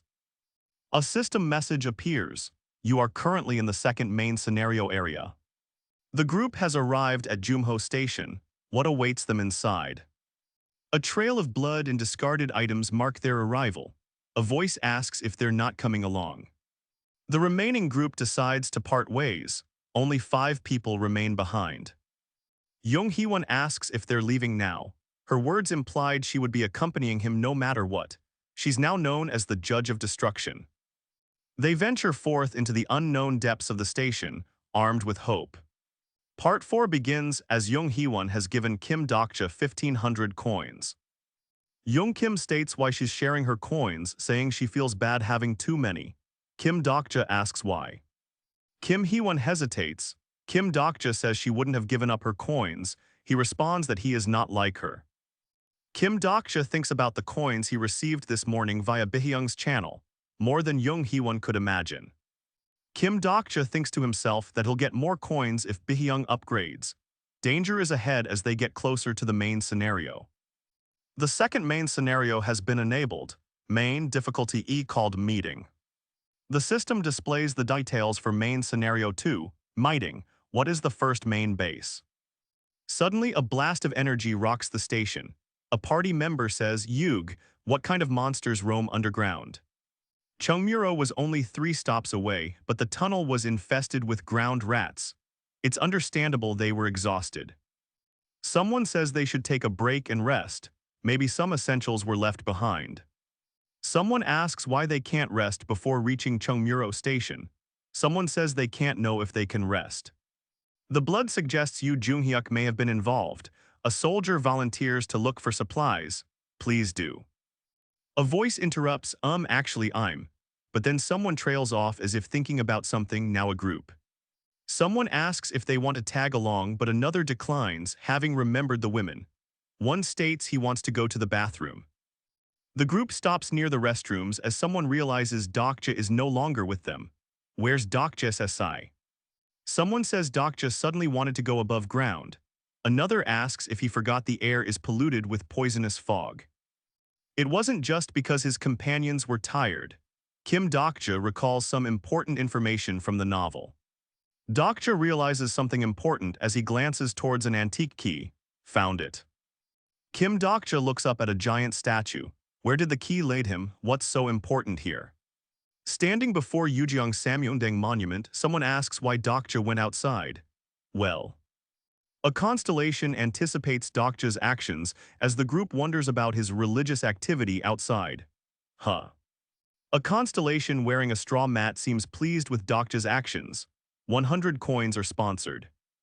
Bihyung wonders why Kim Dokja is acting alone. A mysterious channel ID pops up. Someone watching Dokja is shocked. They exclaim, that son of a, what is he doing there? Yujeong Samyeongdaeng's spirit has been summoned. A bright glow surrounds Dokja and the monument. Suddenly, a monster emerges near Dokja and the monument, screaming in horror.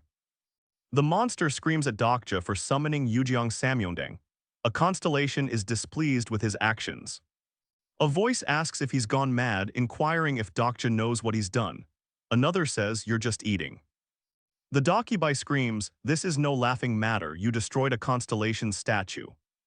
Bihyung questions if Dokja is trying to ruin his channel. So noisy. Dokja reflects on his actions, recalling ways of survival. He ponders the bald general of justice and potential problems ahead. As constellations react to Dokja's stunt, someone realizes he's being called from behind. Someone asks about Dokja's religious activity. Dokja announces he's brought something for them. Dokja stands near the train station sign, a straw mat in his hand. You're saying these are from the statue. Someone asks if they've heard of Samyeongdaeng. One asks who that is. Another exclaims, ah, I know. Someone recalls seeing Samyeongdaeng's name while studying for a Korean history certification. They mention his role against the Japanese. The constellation wearing the straw mat is moved by Yu Sanga's words. He thinks, the items contain his power. Dokja claims the items fell from the sky after praying. He hopes everyone believes Samyeongdaeng sent them to help Korea. Kim Dokja's words resonate with a constellation, so he generously sent these gifts. Dokja believes Samyeongdaeng helped them and the straw mat constellation reveals himself. The bald general forgives. The constellation Bald General of Justice feels happier. 100 coins are sponsored. Someone says to prepare carefully. The next stop is Cheongmuro, but their journey is eerily quiet. Someone says it's too early to let their guard down, there's still 1 km. With Cheongmuro close, someone announces, stand back everyone. A new sub-scenario begins. A new sub-scenario arrives as someone shouts, stand back everyone. The new sub-scenario, Welcome Prison, has begun. The group seems confused and nervous about what's about to happen. The group is violently swept up in a powerful torrent of energy. What's going on? The world distorts and swirls as someone feels like they are about to vomit. A strange voice calls out with endearment, Dokja. Another shouts for Dokja too. Someone shouts for Dokja, worried. Another voice whispers, telling him to forget. Dokja sighs, realizing something as the skill fourth wall activates. Welcome Prison's effects have been negated. The group now finds themselves trapped within the Welcome Prison. It's a place to revisit inner trauma and descend into madness. Yu Yonghyuk must have suffered greatly here. Lee Hyunsung is being ordered around while another shouts vulgarities. Fuck, it's too late, someone calls for Dokja. Someone's hands grasp a wrist adorned with a pearl bracelet trapping them. Someone shouts for Yu Sanga as the bead's power is revealed. Thankfully, they worked. Facing forward, someone says, I'm going to destroy this subspace now. Others nervously agree, please watch my back. Dokja breaks the statue of Samyeongdaeng for his skills. Here I go. The skill Destroy Evil LV. 1 activates, shutting down the Welcome Prison. Blue energy crackles as everyone is knocked down by the force. Someone shouts, this is our resolution, as another recites the Army Service Creed. Amidst the destruction, a desperate plea echoes, please wake up. The room shakes and someone looks on in terror as a figure attacks with a wooden rod. This isn't good. The figure with a vengeful glare promises, "I will kill you all." Doctor recognizes the skill in her crimson eyes. The demon-slaying skill. Realizing Samyongdang's straw mat is ineffective, Doctor steels himself and thinks, now I have no choice. With the welcome prison cleared, the system announces 300 coins as a reward. Suddenly, a cloaked figure declares it's not over yet, wielding an ominous glowing sword. A grade 8 phantom species specter appears. Meanwhile, Yu Yonghyuk lays unconscious. Private Lee shouts as if snapped from a daze. Someone asks if he has come to his senses. A description of Spectre's crystals appears. The welcome prison was created by monsters. They've all been defeated, so you'll be fine. Someone says A. Someone says that Dokja did all the work, and he replies with don't mention it. An exclamation mark punctuates the scene. Someone asks if Gilyoung is okay to be standing. My head hurts, Gilyoung says, clutching his head in pain. Lying on the ground, someone mutters, I'm sorry, ooh, mom. Dokja pats Gilyoung on the head, saying he has the worst trauma. Someone is being hugged tightly. The group continues forward with someone saying, I think we're almost there. Ahead, the tunnel stretches long and dark, and unknown danger awaits them. Amidst the confusion, someone states that the party is in no condition to fight. Who are you? Someone asks. The group stands stunned as a figure approaches from the tunnel, blade in hand. They exclaim in surprise. A figure with a sword declares that the place is their hunting ground. Dokja realizes who the girl is. A flash of her school life appears. Suddenly, an introduction appears, declaring the lone survivor of Deepong Girls' High School, Lee Jihai. Someone looks down at the crystal in their hand, confused. Lying nearby is another survivor. You guys, did you seriously beat the specters by yourselves? Dokja knows Lee Jihai well. She is a key character in Ways of Survival. A system notification reveals Lee Jihai became a scarred sword demon by betrayal. Her sponsor greets another. The narration highlights Lee Jihai's value in future battles, especially those fought on water. She says, follow me, I'll take you to the station. Lee Jihai confidently leads the group out of the tunnel, this way. The survivors are headed for the next main base shown on the map, Cheongmuro Station. The group has finally made it to Cheongmuro Station, the next main base. Kim Dokja arrives at Cheongmuro Station, but notes that the atmosphere is strange. The third main scenario begins in Cheongmuro, and more Dokibus are present. The atmosphere in Cheongmuro Station is heavy. Someone shouts, Oi little. The others at the station look at Jihai, calling her a samurai. Dokja thinks about the implications of her sponsor. One man drunkenly asks her if she's drunk again. Some survivors wonder how Jihai's group made it through Dongdae Tunnel. Are they rich? A man approaches Jihai asking her name and offering her a cheap room. Another man laughs, claiming they don't know the system. The drunkard justifies his actions, claiming everyone's doing this to survive. He then asks menacingly if Jihai and her companion both want to die. Kim Dokja tells them he doesn't want to be their babysitter, then he quietly says bye. Jihai pauses mid-conversation, a realization dawning on her. Yu Junghyuk is here, isn't he? Jihai looks serious and holds her sword tightly. What's your real identity? The others state that Yu Junghyuk is extremely hard to find. Dokja thinks on how to make an impression as Yu Junghyuk's companion. Someone urgently asks, where is Yu Junghyuk? Another replies, Master isn't here right now. Someone remarks Jihai already has a master. It's too bad, there was something they wanted to say. Those around the area discuss Jihai's group and their relation to Yu Junghyuk. One person heads off to retrieve him. Meanwhile, the drunkard watches with drunken eyes. The man grins, asking the group if they are really Yu Junghyuk's friends. Kim Dokja steps forward, smiling confidently, declaring, I'm his closest friend. The title card reads Reader's Viewpoint, showing Cheongmuro Station where chaos is brewing. Another survivor finally speaks, a quiet determination filling her voice. I've decided to follow Yu Junghyuk SSI. Dokja yawns and someone asks him if he's listening. He replies half-heartedly. The man states Yu Junghyuk saved them all from monsters. That's the gist, right? Someone thinks that the newcomer has no idea how he survived until now. He just got lucky. Someone begins speaking but says, well, it's a little embarrassing to call it a food supply. People depend on Jihai for hunting, while Yu Junghyuk cooks. They offer food for water from the Landlord Alliance. Some men recognize Kim Dokja's group as new arrivals. They jokingly ask if they've come to get a room. Dokja realizes the Chungmuro Landlord Alliance is from Ways of Survival. He knows it well. The term room is being thrown around, but what does it really mean? They are literal room owners. Dokja points forward, a confident aura surrounds him. That should explain it. Someone notices people fighting on a green tile and asks why. It's the green zone. The group learns the green zones are also known as rooms in Chungmuro. Someone says you'll understand everything soon. The group continues forward with questions still unanswered.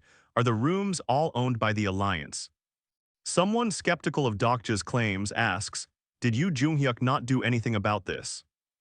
Someone asks if they called Yu Junghyuk their savior. He told us to make a stand for ourselves. Someone in the group is concerned and asks, why are we stopping here? The survivors plead for Pildu SSI to take them back, willing to do anything. The group is told to back off. Someone suspects a member of the 10 Evils is present among them. Dokja pushes past the crowd, moving forward with purpose to see the rooms. As Dokja moves forward, he is suddenly struck down. His face contorts in pain as a bright hand approaches, seemingly attacking him. Kim Dokja and Jihai stand awkwardly among the crowd, another character on the ground. Suddenly an alarm blares. Incarnation Lee Gilyoung has trespassed private property. A man angrily asks Jihai what she thinks she's doing. Her actions have consequences. The man demands if he knows what this place is, but he just wonders if it's the bathroom. Someone grabs Gilyoung from behind, a voice demanding, didn't they teach you not to trespass on someone else's land? The scene cuts to a laser turret activation. I guess you weren't, so I'll teach you instead. The laser turret prepares to fire at the seemingly trespassing Gilyoung, a mechanical death sentence for entering private property. A message flashes, Gong Pildu activated Armed Zone LV-3, automated turrets activate. A message claims Gong Pildu wants 500 coins for trespassing or the turrets will fire. His hand clenches, calling Gilyoung a little brat. The scarred man demands pay up. Gilyoung's intrusion has cost him. A turret activates with a bright light. People are staring mouths agape, realizing that child he's done for. The man shouts to Yu Sanga, pleading for her to guard Young Heewon for him. Someone is watching with a sinister smile. A man sneers, noticing Dokja. He asks, what's this, you have a guardian?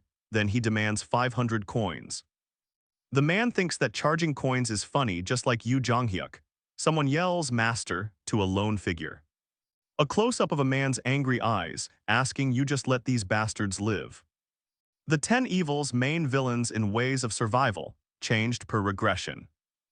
Gong Pildu from the Landlord Alliance was one of the 10 Evils of Chungmuro. Green zone marks the bathrooms, stalls 56 to 70.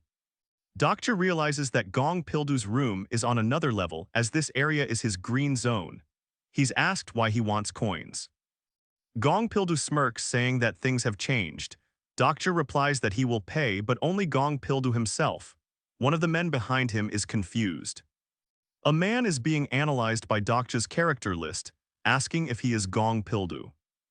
The man is confused by Dokja's response. He yells, demanding Gong Pildu reveal himself. Someone trembles in the background, realizing how strong Gong Pildu is. He steps forward, saying, come and take my fine. The turret is glowing. Someone yells for Gong Pildu, but another says, that's enough. The speaker has his sword ready. In the back, Pildu reads a magazine. Gong Pildu interrupts, issuing a chilling warning, come any closer and you die. He seems more interested in his magazine. A man is told you're a new face, but you're quite daring. It is the master, Gong Pildu. Dokja questions paying just to see Gong Pildu, who responds with a curious, oh. Now Pildu is interested in Dokja. Gong Pildu warns Dokja not to get too cocky with his mouth. His stats appear. It's noted that Gong Pildu has good skills and magic power level of 19. He asks Dokja why he's here. Gong Pildu wonders if he should negotiate or overpower Dokja. He warns him not to try anything funny. Lee Hyun-sung stands with a shield ready to defend. People look on nervously, unsure of what's coming next. Kim Dokja tells them to calm down. He explains that he's simply here to see their landlord. Someone asks if they can stay. Pildu SSI replies with a resounding denied. Outsiders are not allowed. Gong Pildu says that everyone must pay 500 coins daily. Dokja thinks that's pricier than the Dokibai. Instead, he'll trade information. The panel flashes to a close-up of a person's eye with the words, "Information about Yu Jonghyuk." Another asks if he's that Jonghyuk. According to Dokja's novel, this scene should be a brutal fight. But where is Yu Jonghyuk? What's your relationship with Yu Jonghyuk? Gong Pildu's men look at Dokja with confusion. He declares fiercely, "We are companions in life and death." Gong Pildu's men are surprised that Dokja claims they are close companions. They question Jonghyuk's absence. Dokja is told, "You don't have to believe it. What do you have to lose?" Gong Pildu activates his profit calculation skill. Gong Pildu states that Dokja could easily be a swindler. Dokja responds with, "Don't ignore my years of experience." He seems peeved. The statement, "It's your loss," makes those around him uncomfortable because it's true. The man notes that Dokja still hasn't paid his trespassing fine. He asks, "Where do you think you're going?" A man says, "How much was it? 100 coins. He is told it's 1,000 coins now. This son of a bitch. Gong Pildu says Dokja's offer is too much. He's disqualified as a tenant. An attacker screams, "Die." The turret is actively attacking. Jung Hee-won yells Dokja Sasai, trying to warn him. Dokja is told to run and blend into the crowd for safety. The turret fires a massive blast. Is this the end for Dokja? The turret unleashes its deadly power. Dokja covers his face from the searing heat. Lee Hyun-sung stands bravely in front of Dokja, warning him that the shield won't last for long. Dokja realizes Jung Hee-won is still unconscious. He thinks that if this goes on, someone in his party might die. Someone yells, "Gong Pildu SSI, we shouldn't fight anymore." Is the tide turning? Someone questions Dokja's actions with a "why not?" and says it's best not to fight. Gong Pildu threatens death to those who resist. A man recognizes Dokja, alerting Gong Pildu, "Master, it's that guy." Someone mutters in frustration, realizing trouble is coming. Someone angrily exclaims that Dokja was just pretending. But now the tides have turned, someone's best companion is coming. The turret's attack engulfs the area. Dokja's eyes widen, knowing who will appear. The system indicates that the character Yu Jonghyuk is greatly disturbed. Dokja smiles, waving and greeting, "Hi Jonghyuk-ka," he thinks. "Who would have thought I'd be happy to see that jerk again?" Yu Jonghyuk suddenly appears behind them. Dokja greets him, "How have you been?" Dokja uses Omniscient Reader's Viewpoint Stage 2. He tells Jonghyuk to convince the others that they are companions. Dokja's thoughts reveal Jonghyuk is a murderer but keeps promises. Constellations are watching Jonghyuk. Amidst the chaos, Dokja brazenly tells Jonghyuk he needs to use the bathroom, shocking everyone. With glowing eyes and sword in hand, Yu Jonghyuk is told to wait. The hallway is quiet. Dokja smiles, stating good companions look out for each other, right? A voice replies to Dokja, and "Hey, it's nice to see you again." But instead of acknowledging Dokja, Jonghyuk steps forward, pointing his sword at a surprised Gong Pildu. Yu Jonghyuk smirks, asking if Dokja was hoping he died, implying death might have been better. Jonghyuk says his companion is a bitch. Dokja notes that seeing Jonghyuk in person isn't as impactful as reading it. Jonghyuk's stats begin to load. Dokja observes Jonghyuk's growth surpasses his third turn. He asks if Dokja has something to say, smirking confidently. Jonghyuk asks why Dokja is staring. Dokja nonchalantly replies he just felt like it. Jonghyuk thinks Dokja is too bold. Jonghyuk says he's just joking, but it's too cheeky, almost killable. A constellation is disappointed. Someone comments on Dokja raising his own group of companions, impressed, despite the situation they are in. A system message says Jonghyuk is disappointed in Dokja, who questions why. Jonghyuk activates Sage's Eyes LV. 8. Disappointed Lee Hyun-sung's abilities haven't grown much. Dokja thinks to himself it's true, Hyun-sung would be stronger if he accompanied Jonghyuk. Still, you bastard. Yu Jonghyuk wonders aloud how this is possible, staring directly at someone. Someone questions who is he looking at. Someone thinks they can't tell who he's looking at since they're clustered. Another is afraid of him knowing their skill. Before anyone can react, someone shouts that Jung Hee-won's remarks were good. Yoo Jong-hyuk is being called out by someone asking why he left Gong Pil-do alone. The man then calls him a psycho. At Chomuro Station, Dokja thinks even prophets can't know everything. Jung-hyuk activated lie detection, confirming Dokja's words are the truth. Jung-hyuk states Dokja's a prophet but with a low level of precognition. He says to think what he wants. Jung-hyuk wanted Pil-do alive, even he knows Pil-do is needed for the future. Jung-hyuk calmly replies, you only need Pil-do, not his entire group. Yoo Jung-hyuk thinks Dokja is annoying. He says he has things to do. Someone yells for Jung-hyuk to wait. If he doesn't act now, many people will die, but Jung-hyuk retorts doesn't matter. Dokja asks if he can punch Yoo Jung-hyuk just once in the face. Yoo Jung-hyuk retorts saying, yes, if you have the guts to do it. He activates strong self-defense LV5, someone calls him a coward. Yoo Jung-hyuk declares, we're leaving. He and Jung Hee-won begin to walk away. Left behind are bags that seemingly belong to the others.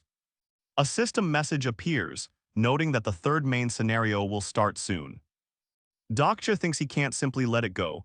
The constellation prisoner of the golden headband is curious. Yoo Jung-hyuk, that fucking bastard. The constellation prisoner of the golden headband is happy, gaining 100 coins. Someone asks if they were afraid. They laugh, replying not at all. Dokja considers that Yoo Jung-hyuk isn't the problem, Gong Pil-do is. Someone eavesdrops, asking who they are. Jung Hee-won declares she will wipe them out. Someone replies that it's not possible. Hee-won states she needs to upgrade weapons. Another questions if combining strength worked for Jumho Station. A system message shows that Jung Hee-won has activated her skill, Hour of Judgment. The constellations of absolute good fell silent at Hee-won's request. Her skill's activation was cancelled. What? Jung Hee-won questions why she can't activate Hour of Judgment. Aren't they obviously bad guys? She says, confused. Someone thinks that's what humans like them think. Our concepts of good and evil are different. Justice is the majority's opinion. A voice exclaims, what the? Someone replies that there are other options. Someone is confused, asking which way there is to take them down. The panel cuts to Gong Pil-do sitting down reading the news. An explanation appears, stating the effect of Gong Pil-do's armed zone will disappear if he leaves the area. A voice observes that Gong Pil-do won't be leaving the green zone anytime soon. Gong Pil-do controls the largest space in Chungmuro Station, the green zone. Someone questions the size as a system message appears about the scenario. Someone yells to not come any closer, frightened. Green Zone 11 is displayed with Gong Pil-do looking menacing. Chaos erupts on the train, people terrified. One woman shakily dials for help, muttering the police. Yoo Sanga panics, the call to the police unanswered. Kim Dokja tries to calm her, asking if she recalls the game the development team made where only a few survived. Yoo Sanga hears Kim Dokja's words and sees an image in her head.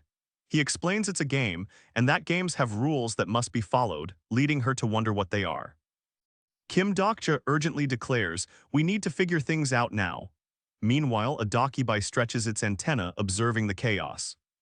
Corpses litter the train like discarded trash. A trembling worker is covered in blood, an elderly woman prays. Kim Dokja and Yoo Sanga walk through the train, shocked at the scene. I can't doubt my eyes anymore. He takes a breath and thinks hard, what must I do to survive in this new world? A blue screen appears, main scenario 1. The task, proof of value, requiring the death of one or more lives. Yelling over the chaos, Kim Dokja demands everyone calms down and listens to him. Have you calmed down? Kim Dokja continues, take a deep breath and stop everything. He pleads for everyone to listen, hoping to guide them. A man questions the absurdity of a national disaster, while Lee Hyun-sung, an army lieutenant, displays his ID and claims to be from the 6502 unit. Whispers spread about Lee Hyun-sung. He's a soldier, someone says. Lee Hyun-sung then states he received a message from his unit about a level 1 national disaster telling all troops to gather. People yell, demanding answers. The soldier explains he is just an ordinary soldier and is trying to help. Lee Hyun-sung thinks, for the safety of all citizens, Lieutenant Lee Hyun-sung, surprised by his actions. Kim Dokja knows of Lee Hyun-sung but has never seen his face before. His name is etched in his mind. Kim Dokja thinks he knows Lee Hyun-sung, even though he has never seen his face before now. Kim Dokja notes that a character from the novel has appeared before him. Kim Dokja thinks no, as the only reader I'm sure of this. He knows Lee Hyun-sung appeared later than this. Kim Dokja desperately wishes he could reread the novel to understand what's happening. A national address is being broadcasted amidst the chaos. Yu Sanga calls for Kim Dokja's attention as a national address begins. People watch the national address on their phones, but why is it the Prime Minister? The train rocks violently, bang bang. People scream in terror and try to hold on. A terrifying image flashes with the word terrorism. Do you still not understand? A voice asks. A monstrous face declares this is beyond simple terrorism. Someone scoffs, do you still not understand? Mocking the situation as a game. Someone wonders why the difficulty isn't increasing. A timer suddenly appears on the train, counting down from 24:22. That's. The timer continues to count down, showing 23:19, then suddenly jumps to 10:01. The remaining time drastically decreased. The screen shows an ultimatum. If the first killing doesn't happen within 5 minutes, there's an additional penalty. The screen now shows a dire warning, an additional penalty if a killing doesn't happen within the next 5 minutes. Amidst the chaos, Kim Dokja watches, a grim determination on his face. Everything is happening as I predicted. Kim Dokja, realizing everything is going to plan, says, right, everything is happening as I predicted. Kim Dokja thinks, the supporting character Lee Hyun-sung appeared, so why hasn't he showed up yet? Kim Dokja wonders why that guy hasn't appeared yet, even with Lee Hyun-sung's presence. Kim Dokja is confused why a certain someone hasn't appeared. Screams erupt as people yell about a murder in the next compartment. Someone tries to block the door with their hand, yelling, ARGH, a transparent barrier suddenly appears. A text box states all access is restricted until the scenario is completed. A docubuy watches the live feed and comments on the chaos. A message flashes before them. I'll show what happens if nothing occurs in the next 5 minutes. A man looks shocked. A classroom full of students suddenly appears with the text. Isn't that Tipung girl's high school uniform? A message appears stating the time limit has run out and the payment settlement will begin. A scream echoes as someone dies. More people desperately try to escape. A student cries no, as others say heavens. A student chokes. Suddenly we see the classroom, a girl violently choking another. Kurg. The train crashes violently as the scenario unfolds. People scream around Kim Dokja and Yu Sanga. The channel displays the name Lee Jihai and Tipung Girls High Year 2 Class B. The scene is a wrecked classroom, blood splattered everywhere. Lee Jihai survives. A monstrous docubuy grins, asking if this is fun. Kurg Jihai stares intensely as he takes a step forward. The people in the train stare with horror. Shit, what is this? What the fuck is all this? The people in the train carriage look with complete horror and disgust at the scene before them. The docubuy announces the simple rules of the green zone scenario. Occupy one before someone else does or steal one. The docubuy warns if they don't claim a green zone before midnight, they're doomed. Haha, good luck everyone. Chaos erupts as survivors fight for survival. One screams die, just die, with a knife in hand while others fight in the green zone. At Chomuro Station, a dying survivor asks himself if he wants to live. A woman expresses disbelief at the thought of having to fight as well. Someone says there is no need. The system explains that green zones vary in size, some fitting only one person. One reads Green Zone 01. Looking at the maps, they notice some green zones are quite large. Let's split up to find a suitable room. Someone declares that they'll go alone to find a green zone. Others are told to return if they can't find one. They will likely start fighting each other, Dokja thinks to himself as he looks at his phone. He expected nothing less from this scenario. The system's harsh reality sinks in. Survival hinges on seizing a green zone by any means. Can they all bring themselves to kill? With only 30 minutes remaining until the next scenario, tensions reach a breaking point. Dokja glances at his phone deep in thought as Bihyung yells about what he's up to. Dokja sits scrolling on his phone. I never thought Constellations reading Ways of Survival would be bad. Dokja is asked why he's staring at a blank notepad, frustrating Constellations. A blank notepad. Bihyung asks if he's staring at his phone. Dokja is hiding text from even the highest Dokubai authorities. Suddenly, a scream. Someone has claimed the green zone as another body lies lifeless on the ground. Someone succeeded in claiming a green zone with a bloody bat in hand.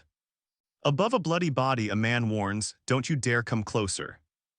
A man stands over the dead body, unsheathing his sword. "Oh really? You're quite relaxed, Ajasi. Do you have a death wish?" The woman smiles coldly, responding, "You seem quite relaxed too." She vows no one will take her room, they'll be fed to the dogs. Lee Jihai admires Dokja's performance, declaring, "I don't want you to die, Ajasi." She's impressed by how he handled things. The man states he won't die. He doesn't believe not finding a room equals death. Jihai asks if he's really that strong. Ordered to return, Jihai and Hyunsung comply. Dokja asks, "Do you plan to face the waves of monsters?" Someone declares, "You will die, and your companions will too." The man responds, "We'll see about that." Another man claims the green zone is ridiculous, sword in hand. Someone is shocked by the 2,000 coin rent price, tempted to beat the landlords. There weren't any rooms, they tell Dokja. Someone asks Dokja if he found a place. He replies he couldn't find a green zone and presents two choices. Dokja presents two choices with a clenched fist, ready to make the hard choice. His first choice guarantees their survival without question. He reveals that the second choice is harder, and not everyone will survive. Everyone agrees they'll pick the first option if it guarantees survival. Someone asks what the first option actually is. Dokja stands on the landing of a staircase, a confident look on his face. Is that? The sign reads Green Zone 5-5 as a group occupies a room. The room they're in has exactly 5 slots. They realize that those in the 5-5 green zone aren't too strong.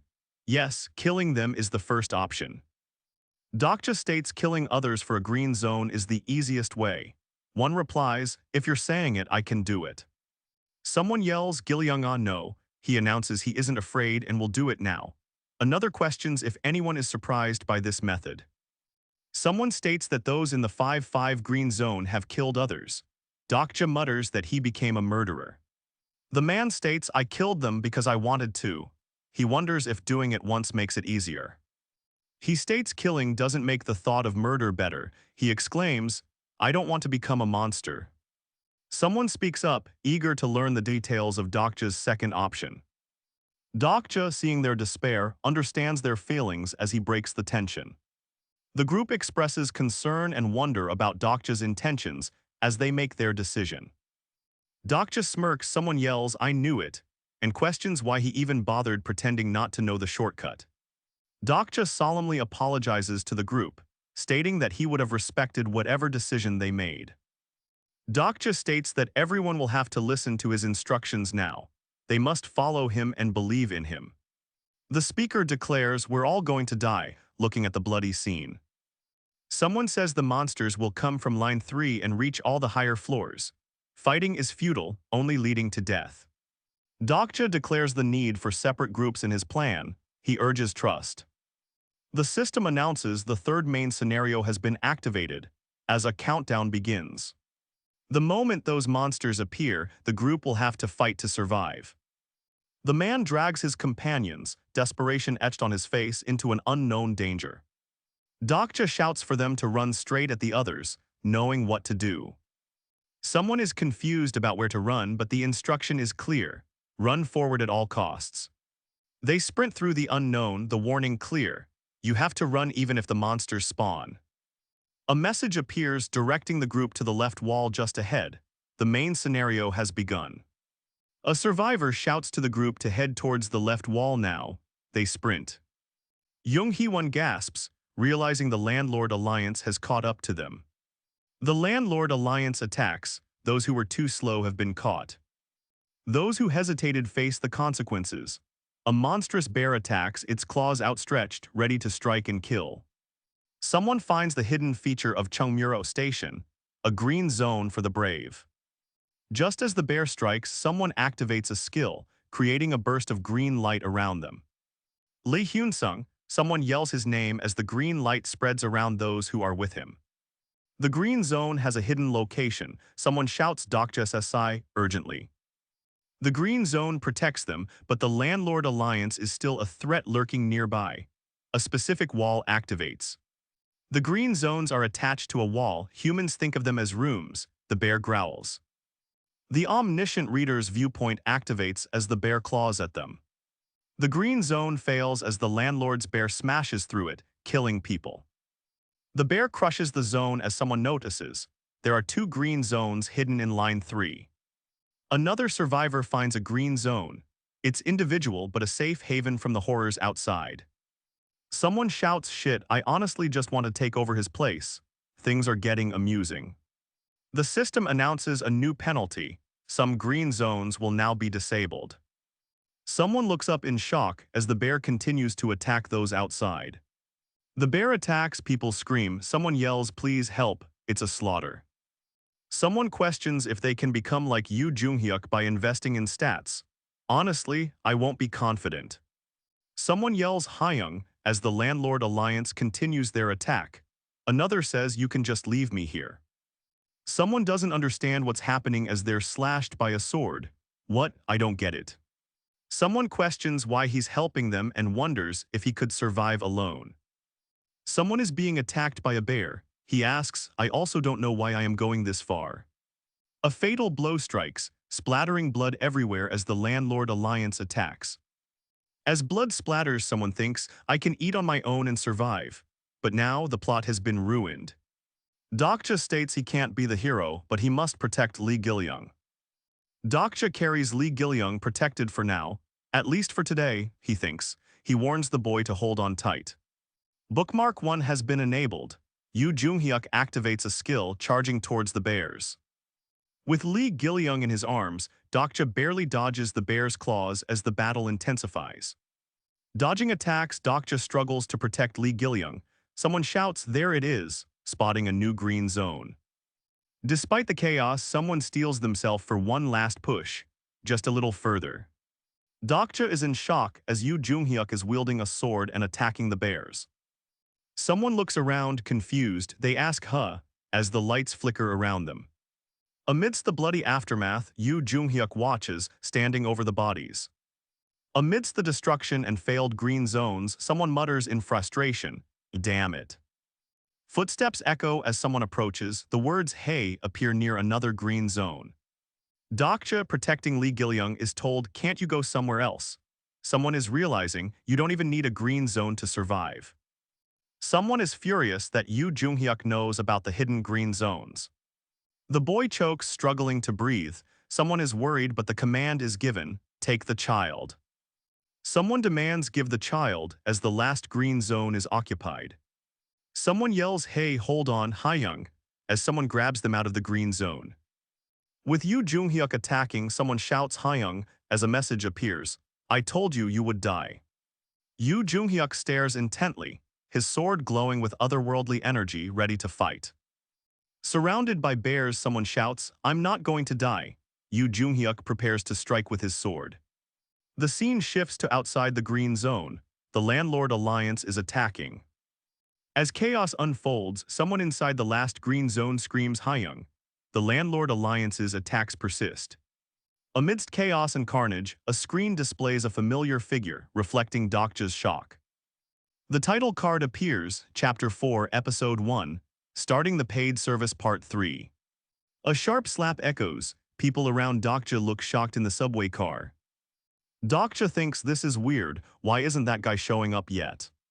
Dokja tries to reread Ways of Survival, but the novel is nowhere to be found. Panicked, Dokja stares at his phone. A message about monetization changes at 7 p.m. On screen, a 3 Ways to Survive file is available to download. Dokja is horrified. Dokja gets a notification. It's a file, 3 Ways to Survive in a Ruined World, TXT. Pop-ups appear telling Dokja that he has an exclusive attribute. He needs to learn about it. A pop-up tells Dokja he can't activate the attribute window. He wonders if this has ever happened before. Dokja decides to focus on the file first. A message appears stating his reading speed increased. Dokja realizes he read the first act incredibly fast. Is this his attribute? His eyes glow as he thinks, but thanks to that, I found it. A description from the novel talks about compartment 3707. Dokja realizes it was 3707. He believes he's found the source of his unease. The current situation is slightly different from what he remembers. Dokja thinks, wait, if that's true, what happens to the people in compartment 3707 in the novel? The text reads, it was already too late, it was inevitable, there were only 2 survivors. An unknown person is being choked, as another man demands they be quiet. Someone is being attacked with a sword, blood splatters everywhere, the situation is dire. Above, a text box states Dokja knows the 2 survivors. Below, someone yells at their victim. Dokja's phone reveals the survivors of compartment 3707, Lee Hyun-sung and Kim Nam-woon. Yu Sanga's fate is sealed. As a hand chokes a person, a voice booms, what are you doing? A man shouts, how dare a brat like you treat an elderly lady like this? The man being choked asks, huh? A thug threatens, asking if the old man wants to die. A man commands, don't you see that? People scream, save me, and die already, as the situation gets out of control. Above, the crowd screams, demanding someone die. Below, a man proclaims they must choose someone to kill. The suited man scoffs, declaring that he knows what the old man is thinking. Is killing necessary? A powerful figure argues killing is necessary for survival. The old world is gone, new laws are needed. Shattered glass rains down, highlighting the chaos. Danger fills the subway. Kim Nam-woon is covered in blood. He's described as adapting fastest to ways of survival. The text says he destroyed their vague sense of morality as people die. The scene cuts, a voice says, if someone doesn't die in 5 minutes, everyone will. The scene intensifies. Dokja recalls a chilling passage from the novel. Dokja remembers a paragraph from the novel. It describes executioners pulling levers. Dokja watches as, in his mind, he simply rereads the events in compartment 3707. The scene is like something from another world. Dokja observes the spectacle. Dokja asks himself, but is it correct to spectate her death just because of that? Yu Sanga's companion exclaims, she'll die at this rate. Sanga says, I know, but someone warns she'll be killed. Dokja sees Yu Sanga, despite the story changing, she shines as brightly as ever. Dokja realizes the person to change the story isn't Sanga. He grabs her, pleading with her to stay and listen to him. Dokja thinks, honestly speaking, it's still too early for me to step in. I have no choice. Yu Sanga desperately calls, Dokja SSI. He watched, not out of fear or agreement with their actions. He was simply waiting. A fierce battle erupts around Yu Sanga, beams of light flying around. Kim Nam-woon's eyes gleam, he shouts, now. The scene flashes, chaos explodes, the bloody result of the horrific scenario. Bodies fall amidst explosions. The subway is in complete chaos and ruins. A system window appears. Main Scenario 1, proof of value, kill or more lives. A system window states, Main Scenario 1, proof of value, kill or more lives. It might have looked like Dokja pushed Kim Nam-woon to save someone, but it wasn't. Kim Nam-woon finds Dokja and quickly stabs him with a sharp object. Let me borrow this, Nam-woon says. Dokja, grimacing in pain, watches as Nam-woon demands someone hold the object. Suddenly, Dokja yells, telling everyone to stop because killing the old lady will not help them survive. Ignoring Dokja's cries, the others are confused about what to do. Dokja is sweating and breathing heavily, but he is still determined to save everyone. All right, let's do this. He explains that killing the old lady will satisfy a condition and buy them time. Let's say you kill that old lady, then what? The others are hesitant, but the imp's demand to kill one person lingers. He asks what they'll do after killing the old lady, a chilling grin spreading on his face. Kim Nam-woon scoffs at Dokja, saying that he'll kill the weak next. It'll be 50-50, Dokja smirks, expecting this. Someone says there's no need to gamble like that. Namun yells at Dokja, questioning how they can survive without killing. Dokja answers, asking if he's forgotten the clearing condition. The scenario requires them to kill to survive. Someone holds up a large insect, a grasshopper maybe. Will they actually resort to killing the bug to live? Someone exclaims, insects, holding up a container showing the insects, a sigh of relief. The people around exclaim, shocked that they have to kill insects. The anger directed at the old lady is now directed at Dokja.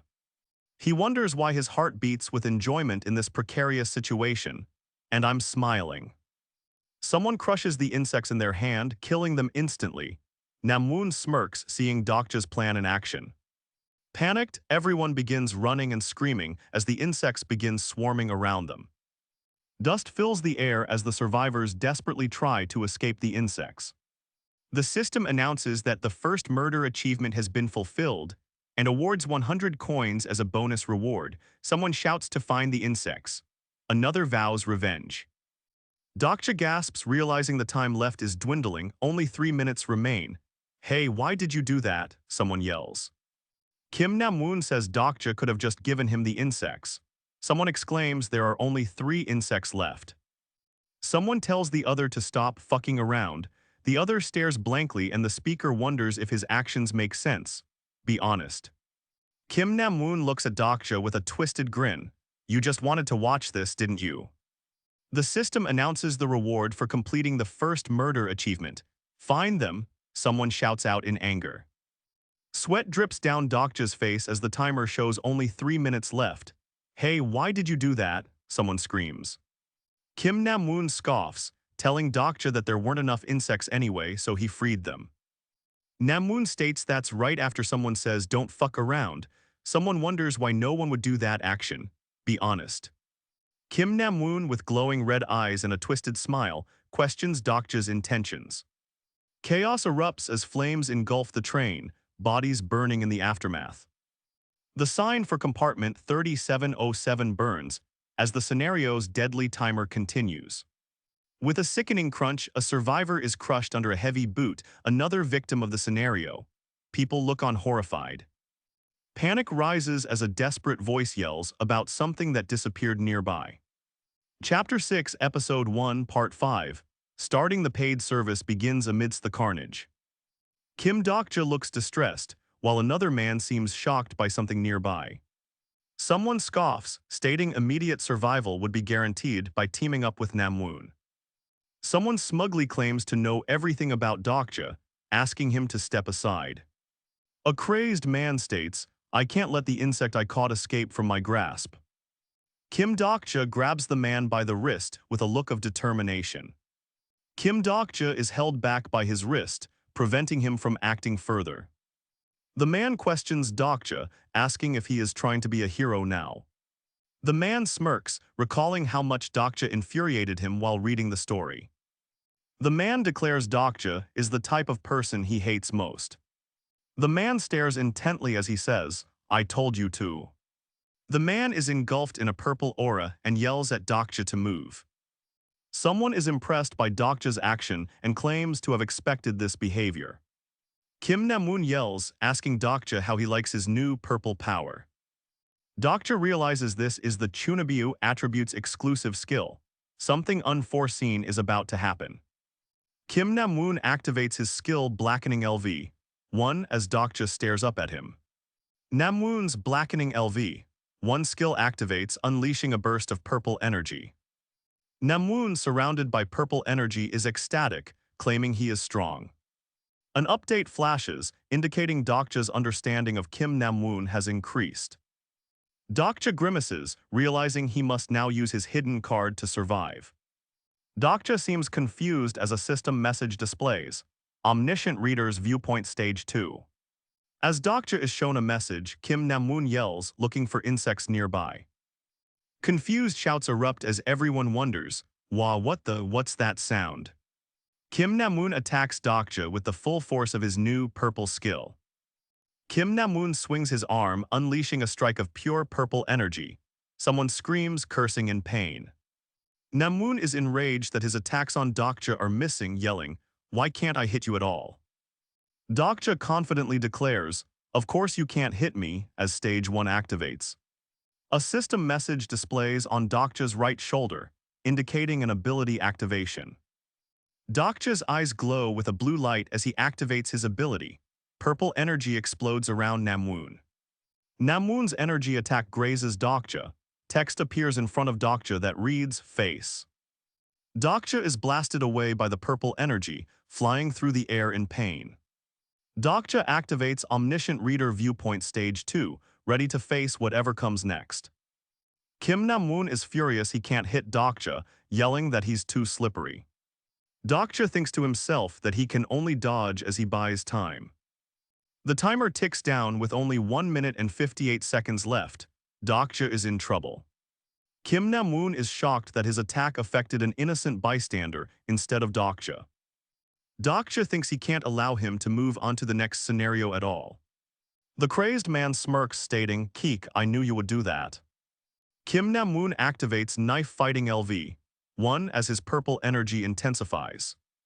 Kim Namwoon aims his purple energy at Dokja, but Dokja protects an old lady. Kim Namwoon grunts in pain, feeling like his skin is burning from the attack. Namwoon's purple energy crackles around a knife. Someone is being choked out, struggling to breathe.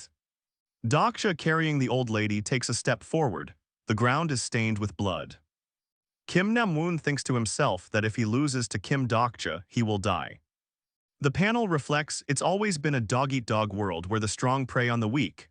This situation proves that point. Kim Namwoon states the old man is too weak, and he wants to end this. Dokja grits his teeth, knowing this fight will decide if they live or die. The word hesitation is displayed on a black background, as Kim Namwoon asks if insect eggs count as lives. The man proclaims the answer as he clutches something tightly in his hand.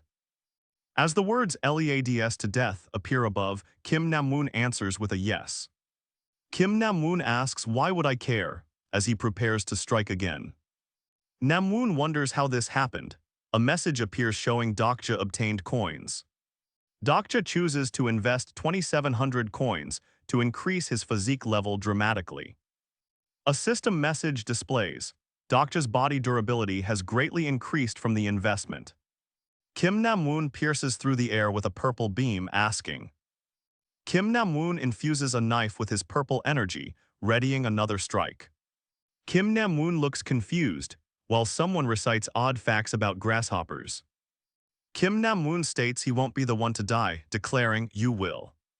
With the clock reading 0:57, Namwoon mutters, "Ha," realizing his attacks are not working. Kim Namwoon is enraged that Dokja is still alive, screaming, "Why won't you die?" Kim Namwoon groans in pain as he is bombarded by the grasshopper's electrical field. Kim Namwoon's eyes sharpen, the Chunabu energy crackling. The timer displays only 4 seconds remaining. Someone cries out in pain as a result of the grasshopper's shocking electrical field.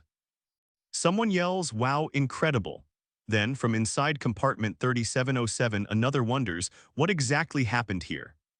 During the short while he left to watch another compartment, carnage ensued. Blood everywhere. The notification appears. Main Scenario 1 proof of value has been cleared. The system displays the survivors, Lee Hyun-sung, Yu Sanga, Lee Gil-young, and even Manager Han. The story is about to get more interesting. A bloodied name tag reads Kim Namwoon. Another body lies still, a knife beside it. Kim Dokja's name is displayed in a blue box, blood splattered on his suit. A pair of bloody scissors lay on the floor as someone screams for help. Someone declares the world requires new laws as they stab another person. He wonders why he doesn't feel remorse for failing to save them. Bloodied, he wonders, how can I stay this composed? It feels like reading a novel. He wipes the blood from his hand, wondering if it's clean. Then, a notification reveals he gained 6,200 coins, but his total coins are halved. He sees the corpses. He sees the carnage and the system reveals one world was destroyed and a new world was born. Someone shouts, "It's moving." Above the corpse, someone angrily states, "No moment," before declaring, "And I." A giant cobra appears outside the train window. "Wah, what are heavens?" a woman utters in disbelief. Dokja stands amidst the carnage thinking, this world's finale. He is surrounded by the survivors. The train is falling from a highway into what appears to be a cloud. From below, a man questions his surroundings. A woman screams, asking why they stopped. A man wonders why the monster is not coming. The giant snake is an ichthyosaur. Up above, a Dakibai counts, reaching 21. No wonder he's so happy, it thinks, as constellations connect to the channel. The constellations are watching them. It had developed like the story. Kim Namwoon would have killed most people, but he died. Some constellations are furious about Kim Namwoon's death, viewing it as a disruption. A system message delays payment due to the unexpected event. He thinks it's funny as the real story begins. Dokja thinks back to when he was just an observer. Now they watch him. Dokja speaks with a chilling calm, stating that those who watch will pay the observation fees with their lives. A concerned Yu Sanga asks if he is alright. Dokja apologizes for being unable to save someone. Yu Sanga asks him how he did it. Dokja tries to thank Yu Sanga but then gets interrupted. Sanga gasps, the bug cage, they're throwing it at me. Someone declares the events were coincidental and won't happen again. Dokja reflects on how his choices saved some and killed others. I don't deserve gratitude, he thinks. The Dakibai is pleased with the constellations watching his channel. Dokja recognizes Lee Gilyoung among the survivors and thinks, that must be the kid. He remembers accepting the offer, a handshake sealing the deal. Now a body lies at his feet. Dokja asks Gilyoung if he wants to live, stating it's not sympathy. Dokja invites him to go together. The system notes some constellations are moved by his good deed. They sponsor him 200 coins. He thinks, I want to survive. Dokja considers future events. He feels the need to grab the constellation's attention now. A Dakibai pleads, will you release us now? The Dakibai introduces Deputy Manager Han Myungo. Someone wonders why the rich man was on the subway. As the group assesses their situation, a man off-panel states he is impressed. The Dakibai declares, surprised they survived the first scenario, saying even bugs deserve to live. Someone thinks they must look like grasshoppers in Dokja's eyes. The Dakibai wonders if they understand. A man nervously wonders who's sponsoring them.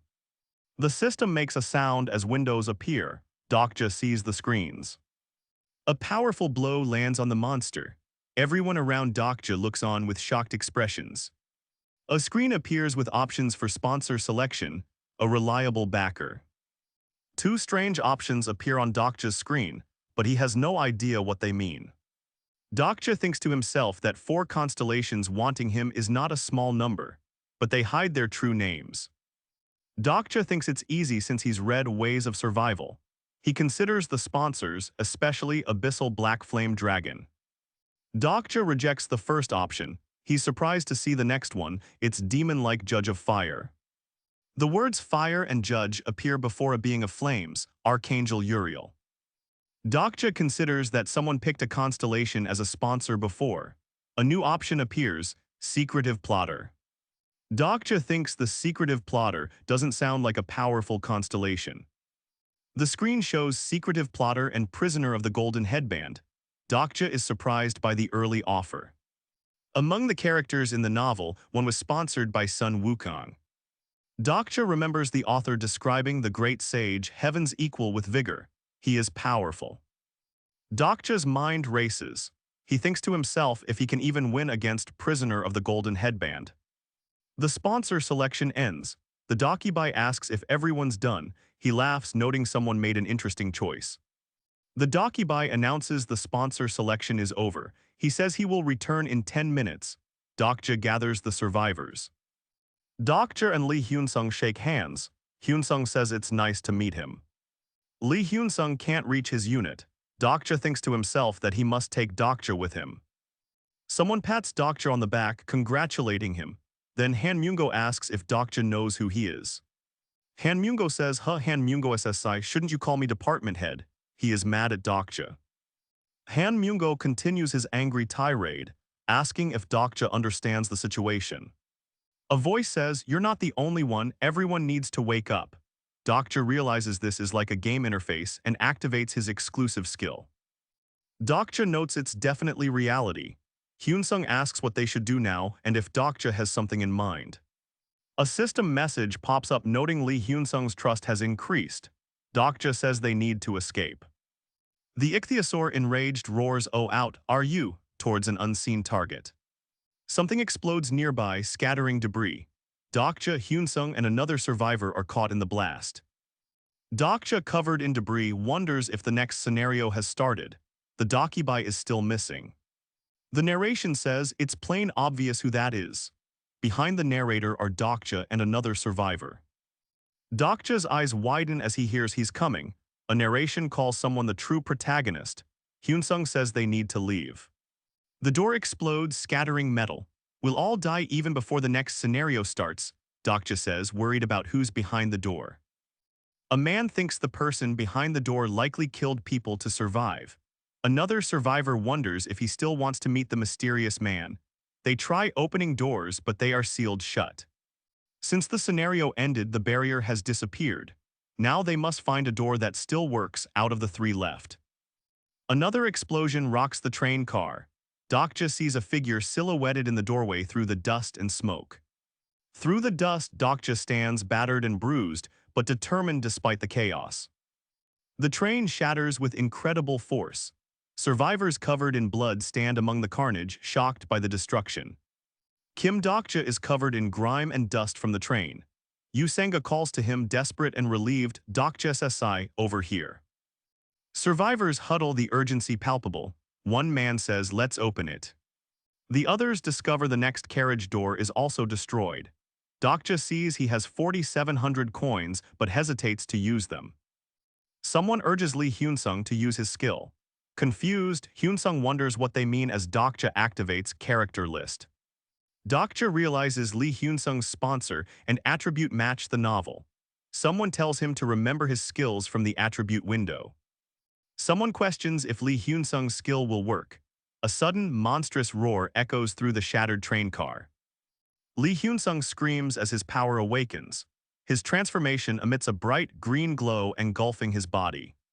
Survivors cheer as Lee Hyunsung's power works. A warning rings out, "Run, the door will break." The survivors flee the carriage. Dokja realizes that a larger threat is approaching. He thinks, "Geez, I knew this would happen." Amidst the chaos, Dokja reflects on the situation. "Didn't I tell you earlier?" The Dakibai appears, wanting to keep them trapped. "Damn it," it says, "the next scenario isn't ready." A voice thinks they are lucky, but it can't do anything. The second scenario has arrived. Someone notices the broken bridge message, but it isn't broken yet. Run. The area around Aksu Station is destroyed. They know they're cheating by using Dokja's knowledge to get this far. Dokja thinks, at this pace we'll somehow make it. Someone shouts, "Ah, what's that?" A massive whirlpool has formed outside, threatening to consume the train carriage. The ichthyosaur crashes into the carriage with terrifying force. Its glowing eyes promise death. The ichthyosaur is huge, not just a serpent but a sea commander. It lunges forward to devour the train. Someone yells it's coming, that the bridge will break. Another person yells to run to still make it. Survivors believe they can make it, but the Dakibai smiles, thinking otherwise. Dokja shouts, "Shit." The Dakibai's sinister voice echoes, "It's no fun if you escape like this." The scenario difficulty has been adjusted. From E to D, evil thoughts of the dead resurface, filling the area with black ether. A system message appears. The demonic people have woken up. Zombies begin attacking. Someone screams, "Ag, these bastards." The system announces, "You have reached Aksu Station." Zombies rise on the bridge, hungry for flesh. Dokja shouts, "Everyone get down." His face is filled with grim determination as the situation worsens. The ichthyosaur attacks, its massive head crashing through the train car. Amid the chaos, Yusanga desperately calls out, "Dokja Sesai." Her relief is palpable.